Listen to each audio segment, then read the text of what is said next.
आपका एस्ट्रोलॉजी में इंटरेस्ट कहाँ से शुरू हुआ? ठीक है, कई बार तो ऐसा भी हुआ है कि जब हम एग्जाम देने जाते हैं तो ये क्वेश्चन बताते थे, मतलब इज इट गोना कम और नॉट, ऐसे नहीं, ये तो पक्का आएगा, और ऐसे ही होता था। फैमिली का सपोर्ट कैसा था आपको जब उनको पता लगा कि you have interest in astrology? देखो, एस्ट्रोलॉजी को सुपरस्टिशियस बनाने वाली रेमेडीज होती हैं। पास्ट लाइफ का बैगेज है, इट्स रियल। हमारा एक सबका एक पर्पस है यहाँ दुनिया में आने का। अगर आपको वो पर्पस पता चल जाए तो it's a big blessing. Astrology को आई ऑफ वेदा भी बोला जाता है। Why is that so? को आज की डेट में लोग एस्ट्रोलॉजर के पास क्यूरियोसिटी से ज़्यादा आते हैं। There are 3 signs to look at: moon, rising and sun sign. Can you just like differentiate between these 3 signs? Competition astrologers में इतना बढ़ गया है कि भाई मैं 30 सेकंड में ऐसी इन्फॉर्मेशन दे दूँ कि भाई मेरे पास व्यूज़ आ जाए। और एक रिस्पॉन्सिबिलिटी भी बन जाती है when you are actually giving this information to somebody. आज की डेट में एस्ट्रोलॉजर 1.5 लाख रुपया ले रहे हैं एक कंसल्टेंसी का। क्या हमारी कुंडली में सब कुछ फिक्सेटेड है और can we change it through our karmas, या फिर उसमें फ्री विल होती है? बट एक एस्ट्रोलॉजर जो आपको एक पर्सनल टच के साथ आपकी सही और गलत चीज़ों को एनालाइज करा सकता है। और लव लाइफ में भी जैसे हम बात करते हैं, शादी से पहले हमें कुंडली मिला लेनी चाहिए। क्या आपका चार्ट ये चीज़ क्या शो कर सकता है कि आपकी लव मैरिज होगी या फिर arrange marriage?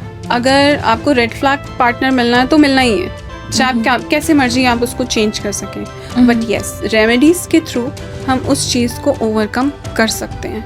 Do you think is it true जो हमारा पार्टनर होता है वो हम लिखवा के आते हैं कि this is going to be my partner? अब यहीं अगर वीज़ा का इशू आता है, वीज़ा के लिए क्या करना चाहिए? सैटरडे को ना ब्लैक टी डोनेट करनी चाहिए। पैसे के लिए भी बहुत लोग सोचना चाहते हैं कि मेरे पास पैसा आ जाए। आपके हिसाब से सही वक्त क्या है अपनी कुंडली या अपनी चार्ट दिखाने के लिए? हमारे रिलीजन में शायद बहुत लोगों को वास्तु पता है, बट दूसरे रिलीजन में बीइंग इन इंडिया भी बहुत लोगों को नहीं पता। ठीक है, तो कोशिश करिए कि अगर आपका ईस्ट जोन जो है घर का वो ओपन हो, उसमें विंडोज़ हों और कर्टन्स ना हो।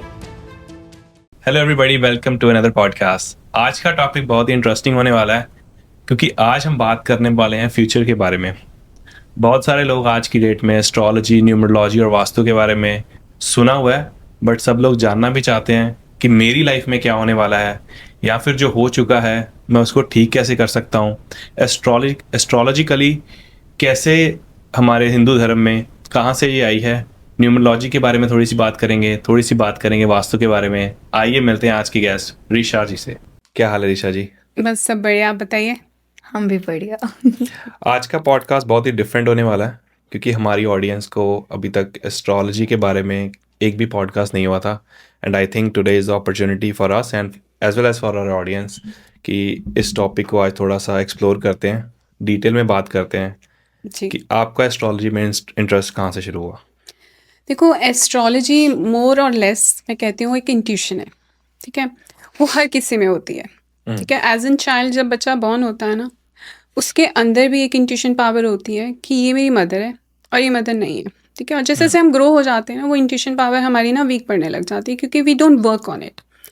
बट मैं कहूँगी कि ये मेरी ब्लेसिंग है कि इंट्यूशन मेरे साथ काम कर रही थी कुछ काफ़ी टाइम तक। मतलब आप मानेंगे नहीं कि जो मेरे साथ फ्रेंड्स वगैरह थे वो मुझसे जब भी कुछ गाइडेंस लेते थे ना, हमें इंट्यूटिवली कहते ना कि बोल देती थी और वो चीज़ें हो जाती थी। ठीक है, कई बार तो ऐसा भी हुआ है कि जब हम एग्ज़ाम देने जाते हैं तो ये क्वेश्चन बताते थे, मतलब इज इट गोना कम और नॉट, ऐसे नहीं, ये तो पक्का आएगा, और ऐसे ही होता था। कई बार तो ऐसा भी होता था कि मैं टॉपिक्स वही पढ़ के जाती थी कि बस ऐसा यही आएगा और इससे कम नहीं आएगा, और वो हैरान होते थे कि भाई Isha, how could you only so confident कि तुम पढ़ने जा रही हो। मैं कहा नहीं, ये मेरी इंट्यूशन है। तो ये इंट्यूशन ऐसा हुआ कि हम जैसे ग्रो करते रहते हैं, जैसे मैंने बताया, हम उसे इग्नोर करते रहते हैं।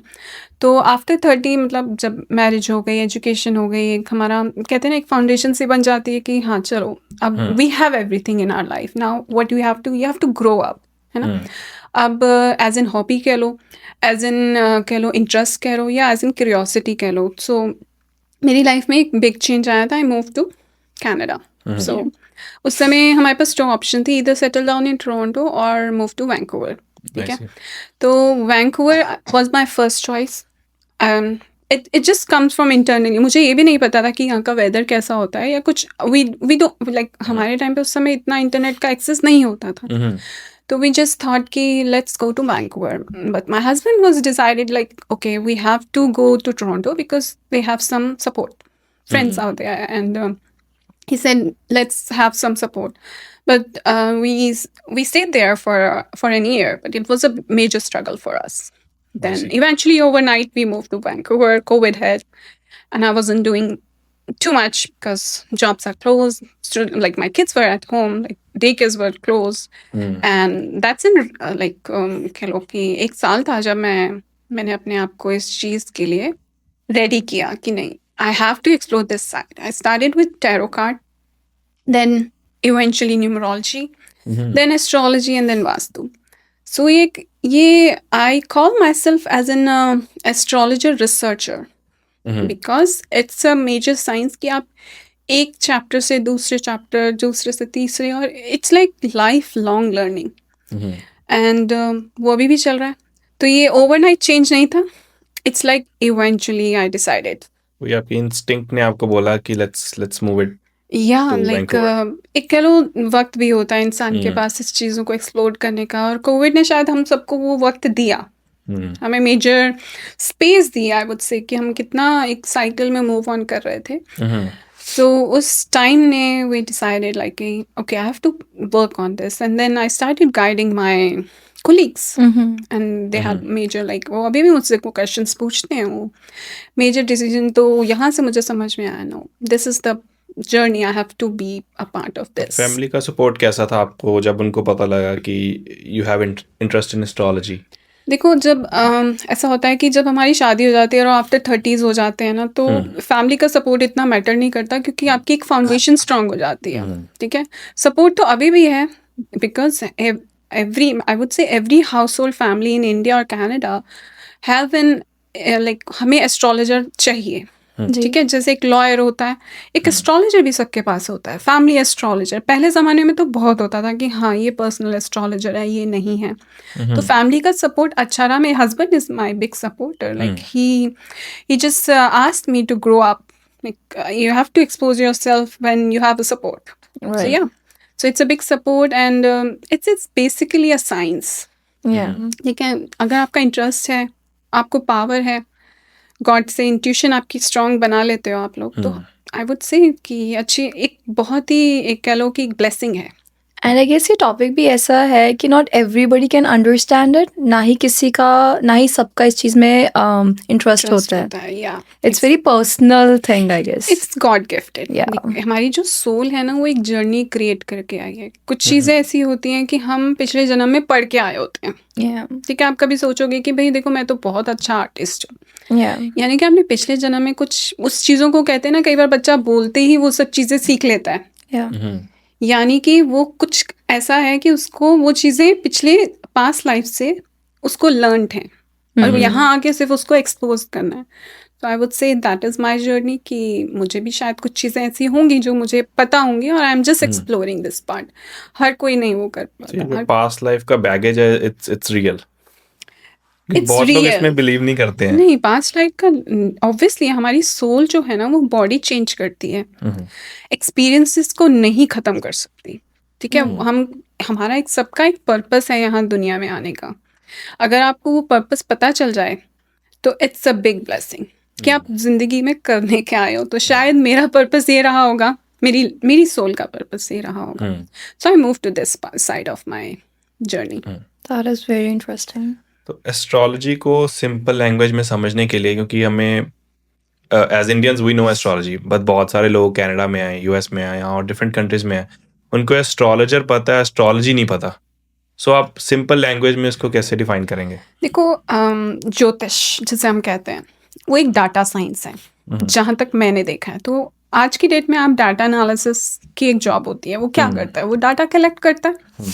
इवन जो आपकी वेदर रिपोर्ट्स फॉरकास्ट होती हैं, वो डाटा बेस्ड है. ठीक है, कि आप साथ में अम्ब्रेला लेके चलते हो कि हाँ आज बारिश होनी है, तो अम्ब्रेला एज एन रेमेडी हो गई. ठीक है, और डाटा एनालिसिस ने बता दिया कि भाई आज तो बारिश होनी है. तो सेम लाइक एस्ट्रोलॉजी.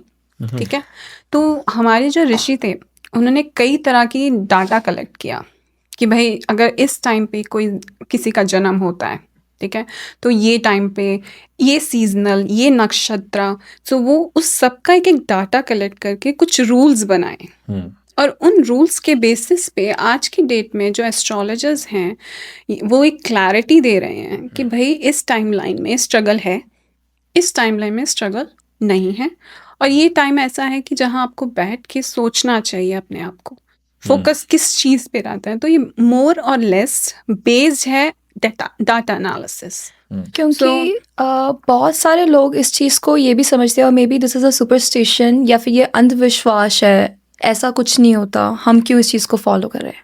देखो, एस्ट्रोलॉजी को सुपरस्टिशियस बनाने वाली रेमेडीज होती हैं जो कि ये कहती हैं कि भाई ये कर लो तो आपका दिन अच्छा जाएगा, बट ऐसा नहीं होता है ना, रेमेडी कोई मिरेकल्स नहीं होती हैं। तो एस्ट्रोलॉजी जो है वो एक कह लो कि एक डाटा है जिस पे तुम्हें वर्क करना है, कुछ रूल्स हैं, रेगुलेशंस हैं। देखो, कर्मा आपको करने पड़ेंगे, सुबह उठ के अपना कर्म करना पड़ेगा। हर रोज की जो स्ट्रगल है ना वो रेमेडीज से नहीं खत्म हो सकती, ठीक है। कुछ लाइफ में स्ट्रगल होगा, कुछ लाइफ में स्ट्रगल नहीं होगा। तो I won't call it a superstitions, ये एक तरह की एनालिसिस है। अगर आपको राइट एस्ट्रोलॉजर मिल जाए, है ना, तो वो आपकी जिंदगी बदल सकता है। मतलब आपकी लाइफ में एक वो एक्सेप्टेंस दे सकता है कि भाई ऐसा टाइम चल रहा है।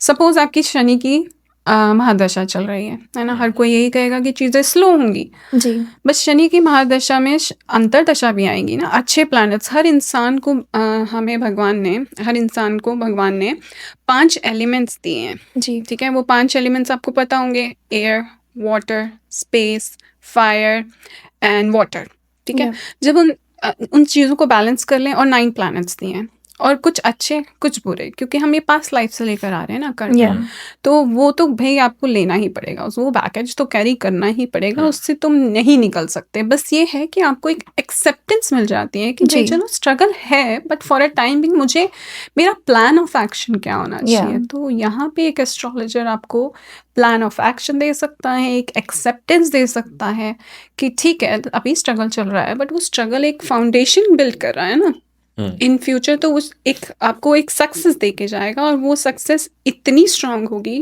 क्योंकि फाउंडेशन स्ट्रांग है। तो यहाँ स्ट्रगल कम कर देते हैं एज अ गुड एस्ट्रोलॉजर। और superstitious, I won't say it a superstition, बना लिया होगा लोगों ने कि भाई फेट है, लिखा हुआ है, but nothing is written.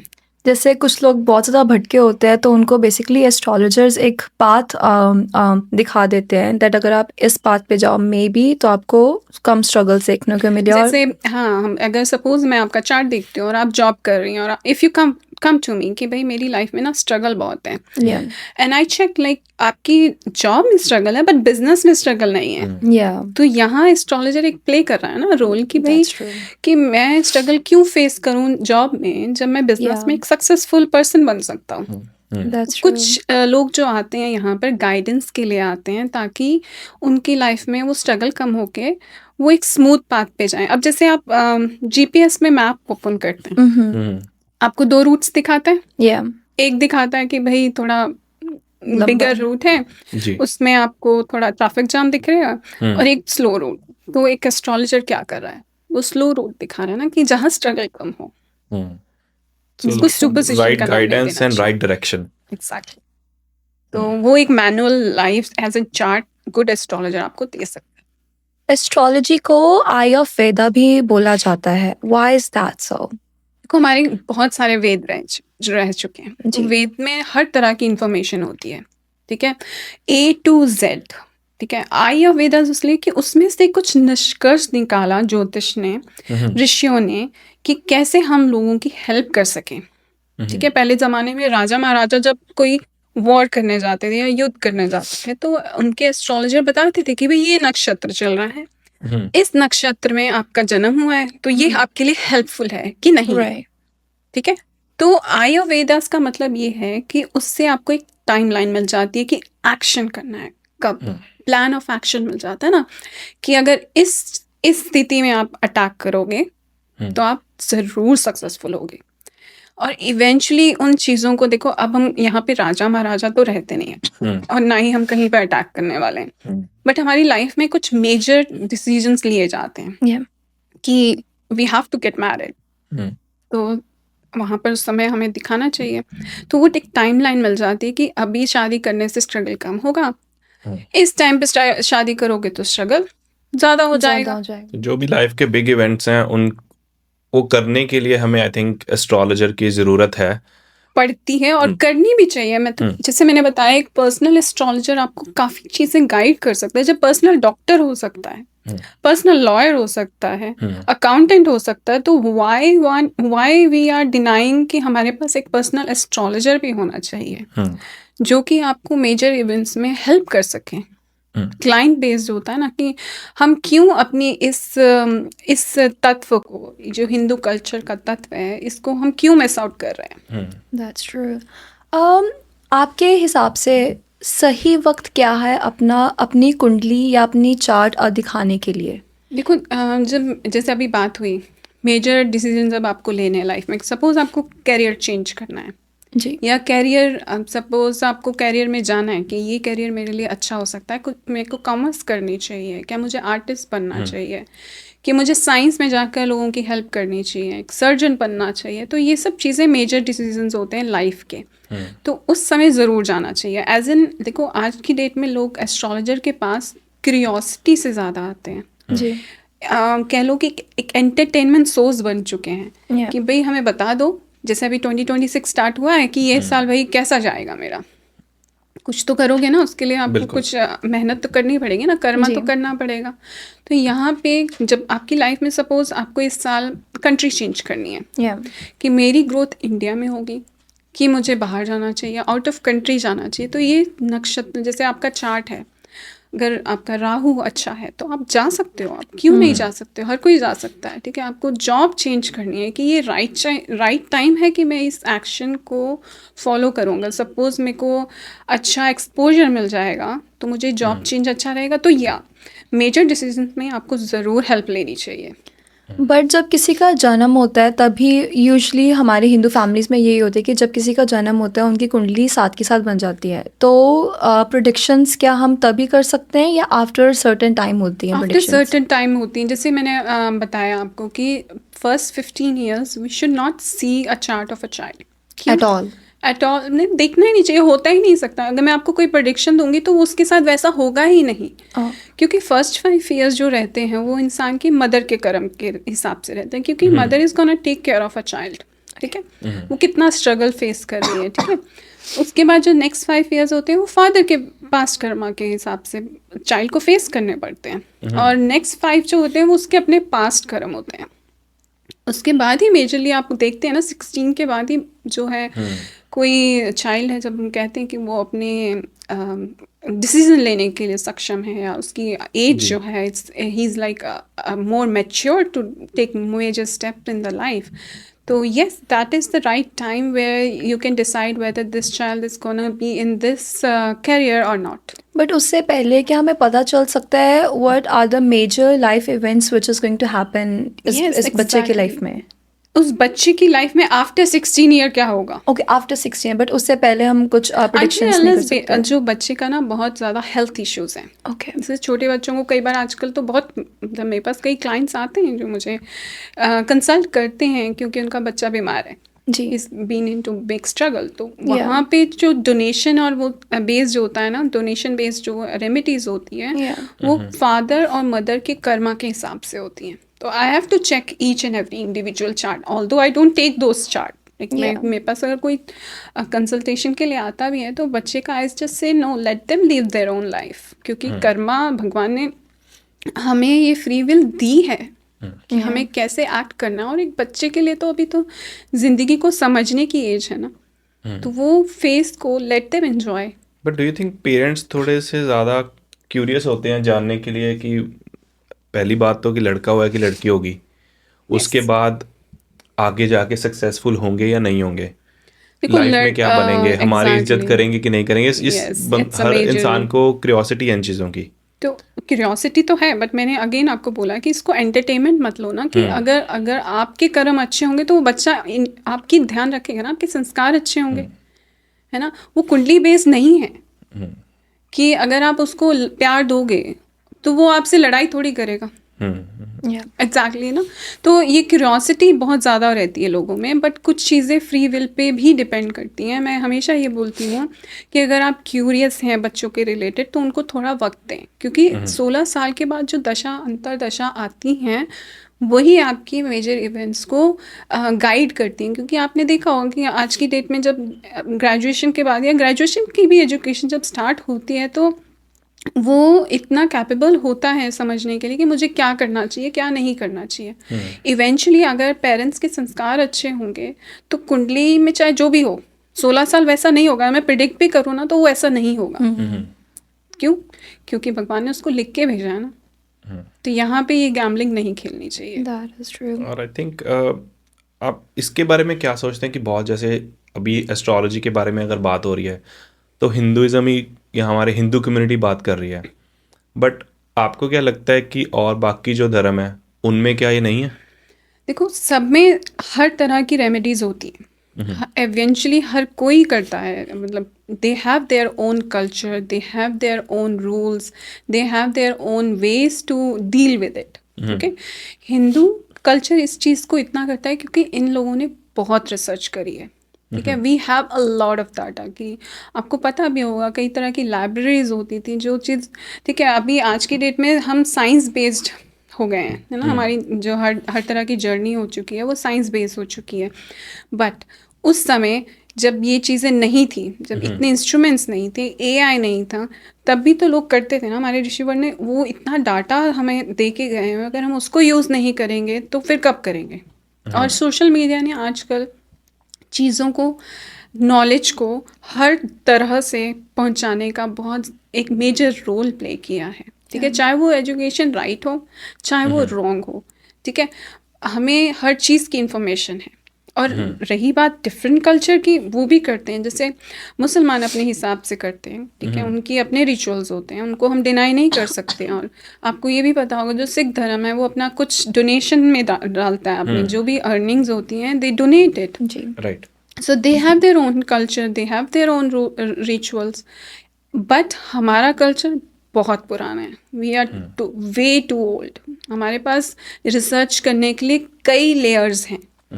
We cannot deny that। तो इतना एक्सपोजर हो चुका है। Talking about our culture and also about the other cultures, there is one debate which goes on, and I think I also talked to my friends about this. हमारे धर्म में we go by the moon sign, and but in Western astrology they actually go by sun sign. And बहुत ज़्यादा generic information मिलती है on your sun signs, on your moon placement, also on your rising sign. तो according to you, moon science के हिसाब से जाना चाहिए, सन के हिसाब से, और इवन राइजिंग? आई गेस ये भी क्वेश्चन है ट्रांजिट में। देखो, जो मून है ना वो अपना जो नक्षत्र है हर 1.5 दिन में चेंज करता है। ठीक है, मैं आंख बंद करके अपने मन को बना के मैं पेरिस, इटली कहीं भी घूम सकती हूँ। जी, आप जानते हैं, आप भी कर सकते हैं आंख बंद करके। We can go anywhere. Such a control we have on our mann. और मन हमारा कनेक्ट करता है मून से। तो बहुत सारी इंफॉर्मेशन आपको ऑनलाइन मिलेगी, वो सिर्फ साइंस बता देते हैं। दो साइंस होते हैं हमारे पास। ठीक है, एक सनशाइन होता है, एक मून शाइन होता है। सनशाइन का मतलब होता है कि आप किस मंथ में पैदा हुए हो। इट्स मोर और less like a bird eye view. ठीक है, एक महीने, क्योंकि सन जो है वो अपनी जो ओरिएंटेशन है वो हर महीने चेंज करता है। ठीक है, कुछ मेजर इवेंट्स ज़रूर लिखे होते हैं सनशाइन में, बट जो मून है वो बहुत ज़्यादा करेक्टिव होता है। तो आपको नहीं पता कि आप किस तरह का साइन सुन रहे हैं। सपोज आप एक्वेरियस हैं, आपका सनशाइन एक्वेरियस है, बट आपका मून साइन जो है वो वर्गो है। ठीक है, आप सुन रहे हैं कि भाई अच्छा ये होने वाला है, बट सपोज वो जो एस्ट्रोलॉजर है वो मून साइन बेस्ड बता रहा है, बट आप क्या सुन रहे हैं अपने बारे में? एक्वेरियस। अच्छा, ऐसा तो हो ही नहीं रहा मेरे साथ, है ना। यहाँ इग्नोरेंस आ जाती है। लोग कंफ्यूज भी हो जाते हैं, मेरे को कंफ्यूजन ही है कि मेरे लिए है कि नहीं है, कि मैं इसको फॉलो करूं कि ना करूं।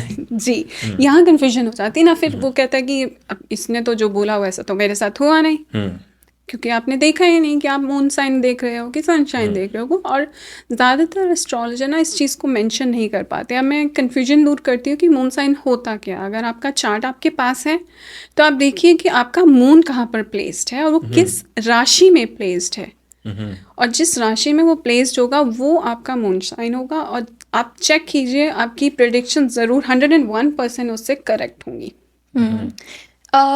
People like maybe this is more Gen Z term because this is more over TikTok या फिर Instagram की reels में आजकल दिखता है the rising sign. People have also started to talk about this. Then there are 3 signs to look at: moon, rising, and sun sign. Can you just like differentiate between these 3 signs ताकि लोगों को पता चल जाए कि ये क्या है and किस चीज़ को हमें again as you said like हमें मून साइन को देखना चाहिए, बट कुछ एस्ट्रोलॉजर्स बोलते हैं also look at your rising sign. Rising sign, so what does rising sign explain about us? लगन, असेंडेंट की बात हो जाती है कि व्हाट इज़ योर लगना. यहाँ पर क्या रहता है कि लगन जो है ना वो आपकी पर्सनालिटी को दिखाता है. ओके. ठीक है, जब आप पैदा होते हैं ना तो जहाँ सन जिस लगन में होगा वहाँ पर हमें कहते हैं कि भाई ये आपका राइजिंग साइन है, और आप इससे इंसान की पर्सनालिटी पता चल जाती है कि वो क्या है लोगों के लिए. ठीक है, आप एक्ट कर रहे हैं लोगों के लिए, अलग एक्ट कर रहे हैं, but internally you are totally different. यहाँ पे डिफरेंस आ जाता है मून साइन का, क्योंकि मून साइन आपके मन के बारे में बताता है कि आप अंदर से क्या हैं. ठीक है, दिखने वालों को आप तो कुछ भी दिखा दोगे कि भाई मैं तो ऐसी हूँ, बट अंदर से आप कैसे हैं वो एक एस्ट्रोलॉजर आपको एक वो पिक्चर ओपन कर सकता है, डीप एनालिसिस कर सकता है. आपके नक्षत्रा को जानकर, जो आजकल लोग बात ही नहीं करते, हमारे 27 नक्षत्रा हैं जो आपके डीप डाउन जाकर आपकी ऐसी चीज़ों की एनालिसिस बता सकते हैं जो शायद आपने भी कभी इग्नोर करी होंगी. जी. ठीक है, तो यहाँ पे देखो कंफ्यूज होने की बात ही नहीं है. हर चीज़ का एक पर्पस है. ठीक है, सनशाइन का भी एक पर्पस है. जो मेजर इवेंट्स होते हैं वहाँ पर सनशाइन देखे जाते हैं. ओके. ठीक है, उसको हम इग्नोर नहीं कर सकते, बट वो बहुत ज़्यादा बर्ड आई व्यू. आपको देखना पड़ेगा कि आपका इश्यू कहाँ है. क्या ये इंटरनल इशू है, ये लगन का इशू है, कि आपका मून एफ्लिक्टेड हो चुका है इसलिए आपको एक्ट करना है. देखो ये it's not an easy science. और सोशल मीडिया ने इसको एक तरह से कह लो ऐसे प्रेजेंट कर दिया है कि हर इंसान को लगता है कि अब मैं लगन को चेक करूं, कि मैं मून साइन को चेक करूं, कि मैं सन को करूं. अब आप खाना खाने जाते हैं तब कितनी वैरायटी होती है ना, पर आपको जो सही लगता है आप वो खाते हैं ना. तो यहाँ पर एस्ट्रोलॉजर आपको अच्छे से गाइड कर सकता है कि भाई बैलेंस कैसे बनाना है. So I think ये astrology may be it's a combination of all 3 जो आपने सेगमेंट्स के बारे में बात की है. It's more than that. It's not. It's always a permutation and combination of many things. एक अच्छा एस्ट्रोलॉजर उन सब चीज़ों को कैलकुलेट करके ही आपको सही गाइडेंस दे सकता है. अदरवाइज जो आप लोग जैसे आपने बताया कि मोर जेन ज़ी हो गए हैं, उनके पास जो स्पैन टाइम है ना देखने का वो 30 सेकेंड है. कंपटीशन एस्ट्रोलॉजर्स में इतना बढ़ गया है कि भाई मैं 30 सेकेंड में ऐसी इंफॉर्मेशन दे दूँ कि भाई मेरे पास व्यूज़ आ जाए. बट ऐसा नहीं होता ना. वो व्यूज़ की वजह से हम अपने जो कल्चर, अब डॉक्टर कोई 10 सेकंड की रील देखकर तो नहीं बनेगा ना. उसके लिए कई चीज़ें होती हैं. आप चलो कंसल्ट करने जाते हो, कोई भी किसी डॉक्टर की मेडिसिन आपको ठीक लगती है, कभी कभार नहीं लगती है, बट ऐसा तो नहीं है कि उसने डॉक्टरेट डिग्री नहीं करी है, बस वो आपके रूट कॉज तक नहीं पहुंच पाए. ऐसे ही एस्ट्रोलॉजर है. आपने देखा होगा, अगर आपने भी कभी कंसल्टेंसी ली होगी तो मेजर एस्ट्रोलॉजर्स के साथ ली होगी जी. बट हर किसी का जो बताने का ढंग है दैट इज़ टोटली डिफरेंट. अब आपको नहीं पता कि वो किस बेसिस पे आपको बता रहा है.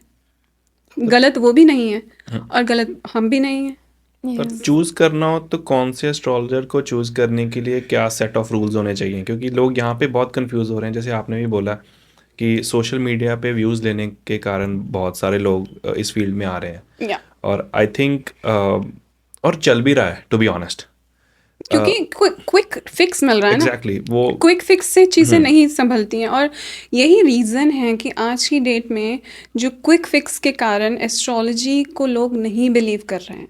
वो इसको एज इन सुपरस्टिशंस नाम दे रहे हैं, बट ऐसा नहीं है. एक चार्ट को एनालाइज करने के लिए मुझे मैक्सिमम 2 आवर्स लगते हैं, 2 आवर्स मैक्सिमम लगते हैं, क्योंकि मुझे देखना पड़ेगा कि भाई उसका मून किस हिसाब से एक्ट कर रहा है और ट्रांजिट किस नक्षत्र में चल रहा है, उसका राइजिंग नक्षत्र कौन सा है, वो उसका जन्म किस नक्षत्र में हुआ है. It's like more a research. और एक रिस्पॉन्सिबिलिटी भी बन जाती है when you are actually giving this information to somebody.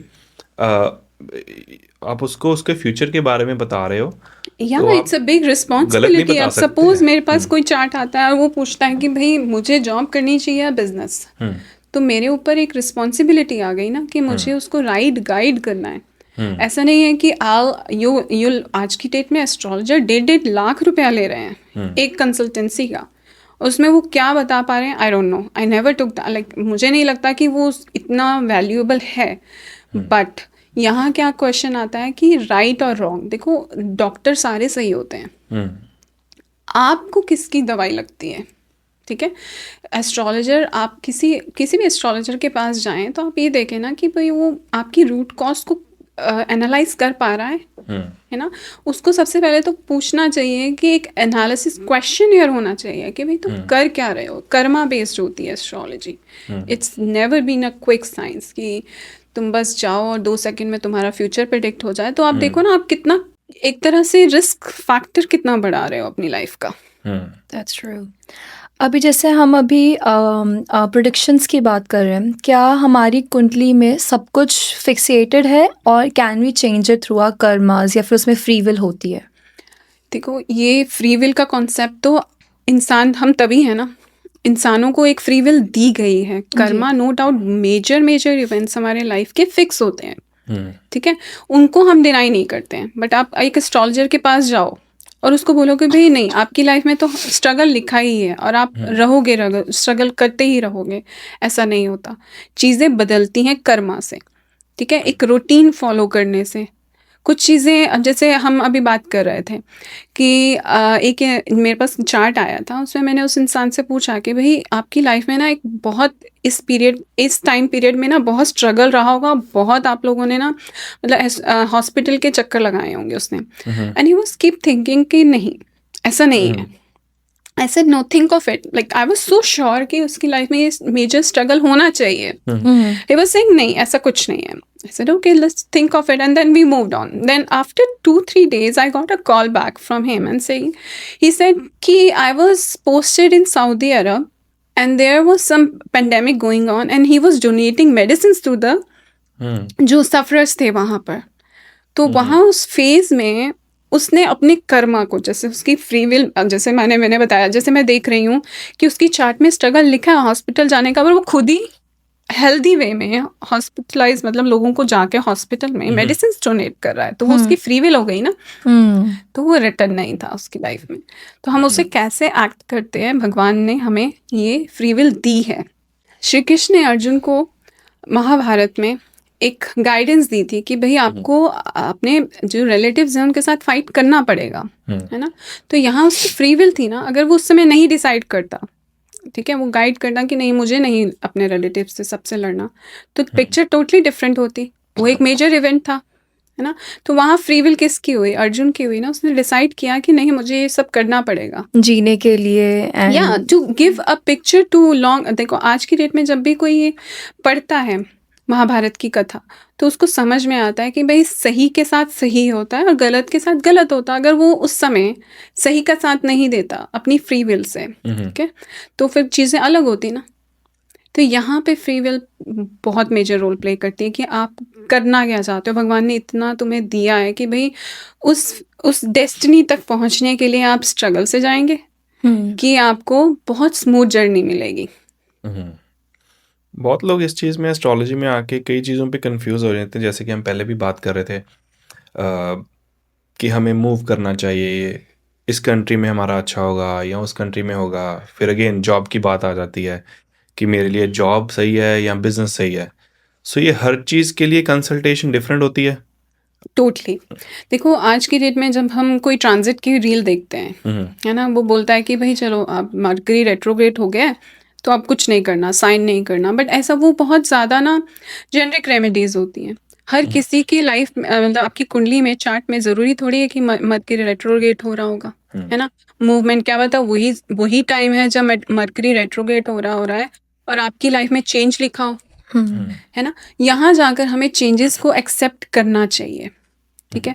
मैं ये नहीं कहूँगी कि जॉब चेंज के लिए कितने सारे लोगों का उस टाइम पे जन्म हुआ होगा, हर कोई जॉब चेंज से तो नहीं सोच रहा होगा ना, कोई स्टेबल भी होगा। यहाँ पे पर्सनलाइज्ड चार्ट आते हैं काम, कि आपको इस इवेंट पे जॉब चेंज हेल्प करेगी, कंट्री चेंज हेल्प करेगी कि स्ट्रगल लाएगी। जैसे मैंने बताया कि मैं टोरंटो मूव हुई थी सबसे पहले, तो वहाँ स्ट्रगल था मेरा, जी but since I move to Vancouver थोड़ा स्ट्रगल इट जस्ट मतलब कम हो गया ना। कम हो गया। तो यही चीज़ यहाँ पर एक एस्ट्रोलॉजर बहुत मेजर रोल प्ले कर सकता है, आपको सही गाइड कर सकता है कि you have to stay here, have patience, work on it. Like आज की डेट में लोगों का एक पीआर का स्ट्रगल बहुत ज़्यादा जी है ना, कि हमें कैसे यहाँ की सिटीजनशिप मिल जाए, कैसे हम मूव ऑन करें, इधर वी शुड गो बैक। तो यहाँ एस्ट्रोलॉजर्स आपकी हेल्प कर सकते हैं कि भाई आप यहाँ रहकर थोड़ा स्ट्रगल करेंगे कि इंडिया जाकर कम स्ट्रगल करेंगे। इट ऑल बहुत ज़्यादा कह लो कि पर्सनलाइज्ड एक चार्ट बना देते हैं और आपको सही गाइडेंस मिल जाती है। But is are there like few indications जो सबके चार्ट में कुछ लाइक कॉमन हो, कि मे बी ये प्लैनेट यहाँ पे प्लेस्ड होगा तो फिर उसकी वजह से आपकी फॉरेन सेटलमेंट लिखी है, ऐसा कुछ इंडिकेशंस होते हैं क्या चार्ट्स में? होते हैं, देखो चार्ट में बहुत इंडिकेशन, बहुत परम्यूटेशन एंड कॉम्बिनेशन होती है। आप सोचिए 9 प्लैनेट्स कितने ज़्यादा उसके अंदर, वो किस डिग्री पे बैठा है, वो किस नक्षत्र में बैठा है, वो किस हाउस में प्लेस्ड है। देखो 2 तरह के चार्ट होते हैं, आपने देखा होगा कई बार आप एप्लीकेशन ओपन करेंगे उसमें केपी चार्ट भी होता है, वो रियलिटी बताता है कि वो जो प्लैनेट है वो कहाँ पे वेल प्लेस्ड है। चाहे लगन का, जो आपका लगन का चार्ट है, वो चाहे वो दिखा रहा हो कि राहु आपका 12th में हो, जी बट अब जब आप केपी खोलेंगे ना, वो उसकी प्लेसमेंट चेंज हो जाएगी क्योंकि वो रियलिटी दिखाता है। ठीक है, बहुत मेजर परम्यूटेशंस होती हैं, कई तरह के हमें इफ़ एंड बट लगाने पड़ते हैं, तब जाके एक जेनरिक प्लेसमेंट आती है। नो डाउट कुछ रूल्स होते हैं मेजर, जैसे राहु 12th में होता है तो वो आपको फॉरेन सेटलमेंट देता ही देता है, वो वापस जाने नहीं देता है। जी ठीक है, बट वो राहु वहाँ पे प्लेस है, आपको फॉरेन कोई भी कंट्री हो सकती है, जरूरी थोड़ी कि आप कनाडा ही आएंगे या यूएस ही जाएंगे, आप बांग्लादेश भी जा सकते हैं। वो भी एक तरह का कल्चर चेंज ही है ना, कि ये मत सोचो कि वो चीज़ आपकी फिक्स हो जाएगी, भाई राहु 12th में है तो मैं कनाडा ही जाऊंगा। बेसिकली ऐसा नहीं वो हमें हमारे मदरलैंड से दूर रखता है। जो दिया ये गया है। यहाँ पे जो हर इंसान की कैलकुलेशंस है ना, वो खुद ही एस्ट्रोलॉजर बन जाता है। जैसे आप आजकल एआई टूल बहुत ज़्यादा लोग यूज़ करते हैं, ठीक है, किस लिए यूज़ कर रहे हैं कि भाई एस्ट्रोलॉजी वो बता दें, बट नहीं, वो करेक्ट नहीं है। आप जितना मर्जी चेक कर लीजिए, आपको एस्ट्रोलॉजर के दिमाग, एक ह्यूमन ब्रेन की, एक ह्यूमन एसेंस की ज़रूरत ज़रूर चाहिए होगी। I think this is very common, I wouldn't say like problem, but this is a common thing between Gen Zs और people nowadays. AI है तो लोग अपनी चार्ट इन्फॉर्मेशन डालते हैं, अपनी बर्थ इन्फॉर्मेशन डालते हैं, AI के से पूछते हैं। But again is this trustworthy और नॉट? एस्ट्रोलॉजर्स के पास ही क्यों जाएं हम? एस्ट्रोलॉजर, अब लॉयर तो बन नहीं सकता ना चैट जीपीटी, जी ना डॉक्टर भी नहीं बन सकता। मतलब हर किसी का एक इलाज अलग होगा, ठीक है, नो डाउट आप यूज़ कर सकते हैं। अगर आपने कभी अपनी चार्ट की एनालिसिस उससे पूछी भी होगी, वो इनकरेक्ट ही बताएगा मेजर टाइम्स। देखो I am also coming in to my, जो मेरे बच्चे हैं वो इसी जनरेशन में, उनको मैं जेन ज़ी बोलूँगी ना, तो वो भी यूज़ कर रहे हैं। तो मैंने इस चीज़ को ट्रेन करने की कोशिश करी है, बट वो कभी भी सही नहीं बता पाता। तो मैं आई वुड स्टिल से कि उसको अभी टाइम लगेगा आपकी चीज़ों को प्रिडिक्ट करने का, क्योंकि उससे नहीं पता कि ट्रांजिट क्या चल रहा है। ठीक है, आपको वो काफ़ी इन्फॉर्मेशन, अगर आपके पास वो इन्फॉर्मेशन नहीं है तो वो चैट जीपीटी के पास कैसे होगी? बट आई थिंक थोड़े टाइम के बाद the AI will train itself, जैसे जैसे लोग इन्फॉर्मेशन डालते रहेंगे उस पे। मे बी, बट स्टिल देखिए, सेंस माँ का प्यार माँ ही दे सकती है। एस्ट्रोलॉजर बैठ के आपकी चीज़ों को काउंसल करके रूट कॉज पे पहुँच के, क्योंकि आप चैट जीपीटी को नहीं बताओगे या किसी एआई टूल को नहीं बताओगे कि भाई मेरी लाइफ में मैं ये जॉब कर रहा हूँ, वो तो सीधा बता देगा कि भाई आप जॉब कर रहे हो, आप तो खुश हो। वो कभी गलत नहीं बताएगा जी। आप मतलब एक ऐसा एसेंस डाला है चैट जीपीटी में, उसने सिर्फ वाहवाही करनी है आपकी, ठीक है। बट एक एस्ट्रोलॉजर जो आपको एक पर्सनल टच के साथ आपकी सही और गलत चीज़ों को एनालाइज करा सकता है। तो नो डाउट डॉक्टर्स भी आज की डेट में एआई टूल्स यूज़ कर रहे हैं एज एन हेल्प लेने के लिए। Yeah. ठीक है। वहाँ पे इमोशनल कनेक्ट भी आ जाता है जब आप किसी के साथ सामने आमने बैठ के बात कर रहे हो। Yes, you can actually exactly. Feel those things जो भी वो सामने वाला सेंस इंसान जो आपको बता रहता रहा है, है। एक जो मतलब आप कह लो वो human touch, we should never forget it. Then what about the paid apps and also the unpaid apps? उसके ऊपर भी हमारा पूरा लगना चार्ट आ जाता है, हमारी पूरी लाइफ प्रेडिक्शंस आ जाती हैं। तो लोग सोचते हैं कि ओ तो मुझे एस्ट्रोलॉजर के पास क्यों जाना जब मेरी पूरी इन्फॉर्मेशन यहाँ पे आ चुकी है। Like what is going to happen in maybe 1 year और नेक्स्ट 50+ years? आप देखो ये एक बहुत ही कंट्रोवर्शियल टॉपिक है। इस पे अगर हम जितना चाहें ना, हम एक कंट्रोवर्सी को ही बताएंगे कि भाई ऐसा ये सही है कि गलत है। मैं ये नहीं कहूँगी वो 100% सही है, या मैं ये नहीं कहूँगी वो 100% गलत है।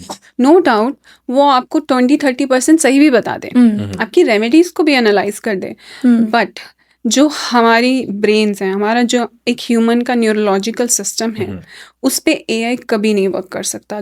उसको कई सेकंड्स लग जाते हैं सोचने में। बट आंख बंद करके मैं अभी भी बता सकती हूँ, आंख बंद करके, कि बचपन में इस टाइम पे मेरे साथ क्या हुआ था। Yeah. यही एक कंप्यूटर को प्रोसेस करने में काफ़ी टाइम लग जाता है। तो you should rely on a human instead of ChatGPT या एनी एआई टूल। क्यों? क्योंकि उसे नहीं पता कि वो कई बार मैंने ऐसे चेक भी किया है कि वो लगन को ही चेंज कर देता है। ऑल्दो वो आपका लगन होता नहीं है, and he was giving you lot of information and you are happy like okay this is right, this is right. क्यों? क्योंकि वो एक कॉन्फिडेंस दे रहा है आपको। एंड मे बी जिसको पता भी नहीं है कि वो उसका लगन है भी नहीं, और maybe think oh maybe this is my लगना, एंड वो फिर कंफ्यूज हो जाएगा। या ही स्टार्ट बिहेविंग कि भाई एस्ट्रोलॉजी तो कुछ होती नहीं। या यहाँ हो गई ना, कंट्रोवर्सी हो जाती है फिर। नहीं वही आई थिंक जो लोग, जैसे मैं खुद भी हूँ, मेरे को खुद नॉलेज ही नहीं है, Exactly. तो मेरे को जो भी इन्फॉर्मेशन आएगी मेरे को लगेगा कि ये तो सही है। Totally. अगर मेरे साथ वो मैच हो रही है तो मेरा ट्रस्ट और बन जाएगा। और वही नहीं मैच होगी तो आप सोचेंगे कि this is a fake science. Exactly. But ऐसा नहीं है ना, हर चीज़ में सही और गलत होता है। मैं ये नहीं कहूँगी 100%, वो डिनाई नहीं करूँगी। ठीक है, उसके पास पावर होगी, नो डाउट, बट स्टिल एक डॉक्टर के पास ही आना पड़ता है आप लोगों को इलाज कराने के लिए और सही दवाई के लिए। और एस्ट्रोलॉजी आपको, एस्ट्रोलॉजर आपको आपकी सही रेमेडी दे सकती है जो एआई टूल्स नहीं दे सकता। और लव लाइफ में भी जैसे हम बात करते हैं, शादी से पहले हमें कुंडली मिला लेनी चाहिए, नंबर्स मिलने चाहिए, इतने गुण मिलने चाहिए, तो उसके बारे में आपका क्या कहना है कि इससे कोई एक्चुअल में फ़र्क पड़ता भी है या नहीं पड़ता? और अगेन बात आ जाती है अगेन हिंदू वर्सेस अदर धर्मों की, उनमें तो ये करते नहीं है, तो हमारे में क्यों करते हैं? देखो एजुकेशन तो है ना, मतलब एक गाइडेंस हो गई ना आपको। अब आप ड्राइव कर रहे हैं, ठीक है, आपकी हेडलाइट ऑफ है, तो कितनी एंग्जाइटी होगी, है ना, कि आपको पता ही नहीं है रोड कहाँ जाना है, कैसे जाना है। यही एक हेडलाइट लगा दी मैंने, ठीक है, और तो आपको पता है कि आपको एक कॉन्फिडेंस आ गया कि भाई अब तो मुझे दिख रहा है ना। तो यहाँ एस्ट्रोलॉजी काम करती है, it gives you a right and a wrong. Karma में अब देखो, शादी में स्ट्रगल लिखा होगा तो शादी तो उसी से ही होगी, चाहे आप कुंडली मिला लो चाहे ना मिलवाओ, ठीक है। यहाँ पे इंसान की फ्री विल काम करती है और कर्मा एक्ट करता है। कैसे चीज़ें ग्रो होंगी, कैसे चीज़ें अच्छी जाएंगी क्या नहीं जाएंगी, करना सबको चाहिए। जैसे मैंने बात, एक सपोर्ट सिस्टम मिल जाता है, एक गाइडेंस मिल जाती है, एक क्लियर पिक्चर मिल जाती है कि if there is a struggle we can overcome it. Like Manglik dosh, ये मेजर इवेंट रहता है लोगों में कि भाई दोष नहीं होगा, ये तो एक, मैं कहती हूँ, ब्लेसिंग है मांगलिक होना। तो अगर आप मांगलिक हो और आप किसी मांगलिक के साथ शादी करोगे, ठीक है, तो वो एक ब्लेसिंग होगी क्योंकि वो आपकी फ्रिक्वेंसी को मैच कर सकता है। जो नॉन मांगलिक आपकी फ्रिक्वेंसी को मैच नहीं कर पाएगा, शादी टूट जाएगी या कुछ चीज़ें ऐसी हो जाएंगी। तो यहाँ पे ये चीज़ आई वुड से कि आपको कोई रिलीजन माने या ना माने, बट उनकी लाइफ में स्ट्रगल्स होते होंगे। बट वो ऐसे भी बोलते कि आपकी हेल्थ में इश्यूज रहेगा या आपकी अर्ली डेथ हो जाएगी। बट हाउ कैन मांगलिक, लाइक अगेन मैं बहुत एक जेनेरिक पॉइंट ऑफ व्यू से ये चीज़ आपसे पूछ रही हूँ कि if suppose I am Manglik and I'm with a non-Manglik person, how me being in that person's life, maybe इसका accident कई क्योंकि एस्ट्रोलॉजर्स बोल देखो देते एक हैं। जो मांगलिक की फ्रिक्वेंसी है, देखो एनर्जी पे आप बिलीव करते हो, जी है ना। हमारी जो सोल है वो एनर्जी बेस्ड है, हमारे जो चक्रा है ना वो एनर्जी के साथ मूव कर रहे हैं, है ना। सोल है तो हम जिंदा है, नहीं है तो हम नहीं है। जी तो यहाँ एनर्जी काम करती है। अब आप मांगलिक हो यानी कि जो आपकी एनर्जी है ना वो बहुत हाई है, ठीक है। उस हाई एनर्जी पर्सन ऑब्वियसली जब नॉन मांगलिक के साथ शादी करेगा तो एनर्जी एक्सचेंज होती है, आई वुड से। या तो वो इफेक्ट करेगी अगर वो नॉन मांगलिक होगा, वो आपकी फ्रिक्वेंसी को ही नहीं मैच कर पाएगा। आर्गुमेंट्स होंगे, एक इंसान की एक्सपेक्टेशन अपने पार्टनर से इतनी हाई है, ठीक है, आप उसको कोरिलेट नहीं कर पाओगे तो इश्यूज आएंगे ना, चाहे वो किसी भी फॉर्म में आए। तो जैसे आपने कहा कि कुछ रिलीजन्स जो हैं वो नहीं मानते हैं जी। वो नहीं कुंडली मिलान को मानते हैं, पर वो खुश भी हैं क्योंकि इन्फॉर्मेशन नहीं है, ठीक है। राइट इन्फॉर्मेशन से क्या रहता है कि आपको एक गाइडेंस मिल जाती है कि आप सपोज जैसे आपकी राहु 7th में है और आपने शादी अपने पार्टनर की सेम रिलीजन में कर ली, तो वो इश्यूज क्रिएट करेगा। और यही आप आउट ऑफ रिलीजन जाके शादी कर लोगे तो वो शादी मोर स्टेबल होगी ना। या तो अगर मैं पहले ही उसको बोल दूं कि भाई तो लव मैरिज कर लेना बट आउट ऑफ कास्ट कर लेना, लाइफ विल बी स्मूथ, है ना। एक पाथवे मिल गया, एक गाइडेंस मिल गई, एक कॉन्फिडेंस मिल गया, तो यहाँ चीज़ें ऐसे हो जाती हैं। I take you back to the Manglik topic. I guess ये हमारे व्यूअर्स का बहुत ज़्यादा कॉमन टॉपिक होगा बिकॉज आजकल बहुत ज़्यादा लव मैरिजेस होती हैं या एंड कुंडली इवेंचुअली पेरेंट्स चाहते हैं कि हम देखें मिलाएं, तो कब हमें बाद में जाके पता चलता है कि जी लड़का मांगलिक एंड देन लड़की नॉन मांगलिक है but they want to marry each other. तो वहाँ पे रेमेडीज़ आ जाती हैं जैसे कि पेट के साथ शादी करा लो या कुछ और ज़्यादा रेमेडीज़। डू यू थिंक कि अगर कोई इंसान उस चीज़ को करता है कि वो एक्चुअल में वर्कआउट करती हैं, तुम्हारी शादी सच्ची में स्मूथली चलती है? स्मूथ तो देखो कोई शादी नहीं होती है, marriage is like a gambling, ठीक है। यहाँ पर आपको आपके कर्मा बहुत इंपॉर्टेंट रोल प्ले करते हैं। अब आपकी लाइफ में स्ट्रगल लिखा ही है और आप मांगलिक हो तो आपकी शादी होगी नॉन मांगलिक से क्योंकि वो स्ट्रगल लिखा है। बट यहाँ फ्री विल क्या आ जाती है, अगर आप कुंडली दिखा लोगे, कुछ रेमेडीज करा लोगे, नो डाउट होती हैं रेमेडीज, पूजा पाठ होते हैं, मंत्र जाप होते हैं, चीजें चेंज हो सकती हैं, ये फ्री विल आपके हाथ में है। बट नॉलेज, करेक्ट नॉलेज आपकी लाइफ में होनी चाहिए। अगर वो करेक्ट नॉलेज नहीं है तो फिर स्ट्रगल तो होगा, उसे कोई डिनाई नहीं कर सकता। और मैरिंग लाइक ट्री एक सुपरस्टिशन नहीं है, ये एक तरह की एनर्जी एक्सचेंज है ना, कि आपको हेल्प कर रहा है कि मेरी जो लाइफ है वो थोड़ी स्मूथ हो जाए। ओके, इसमें गलत कुछ नहीं है, रेमेडीज में गलत कुछ नहीं है, कुछ चीज़ें कुछ पर्पस पे बनाई गई हैं, जी ठीक है। जब बाल विवाह होता था हमारे, उसका पर्पस क्या था, क्यों? क्योंकि उस समय जो छोटी मतलब अगर कोई लेडी मैरिड है तो दूसरा इंसान उसकी तरफ नहीं देखता था।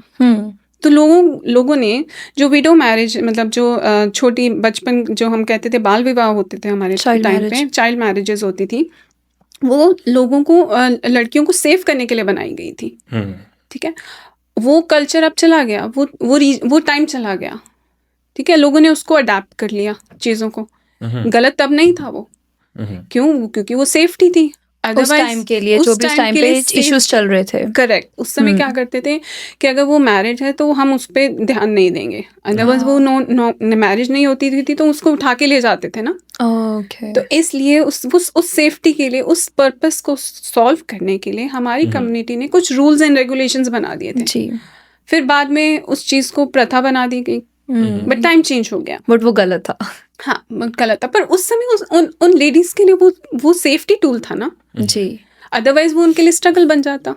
या तो कुछ रेमेडीज जो होती हैं ना, वो इंसान कहते हैं ना किस कंट्री में आप रह रहे हो उसके हिसाब से भी बनानी चाहिए।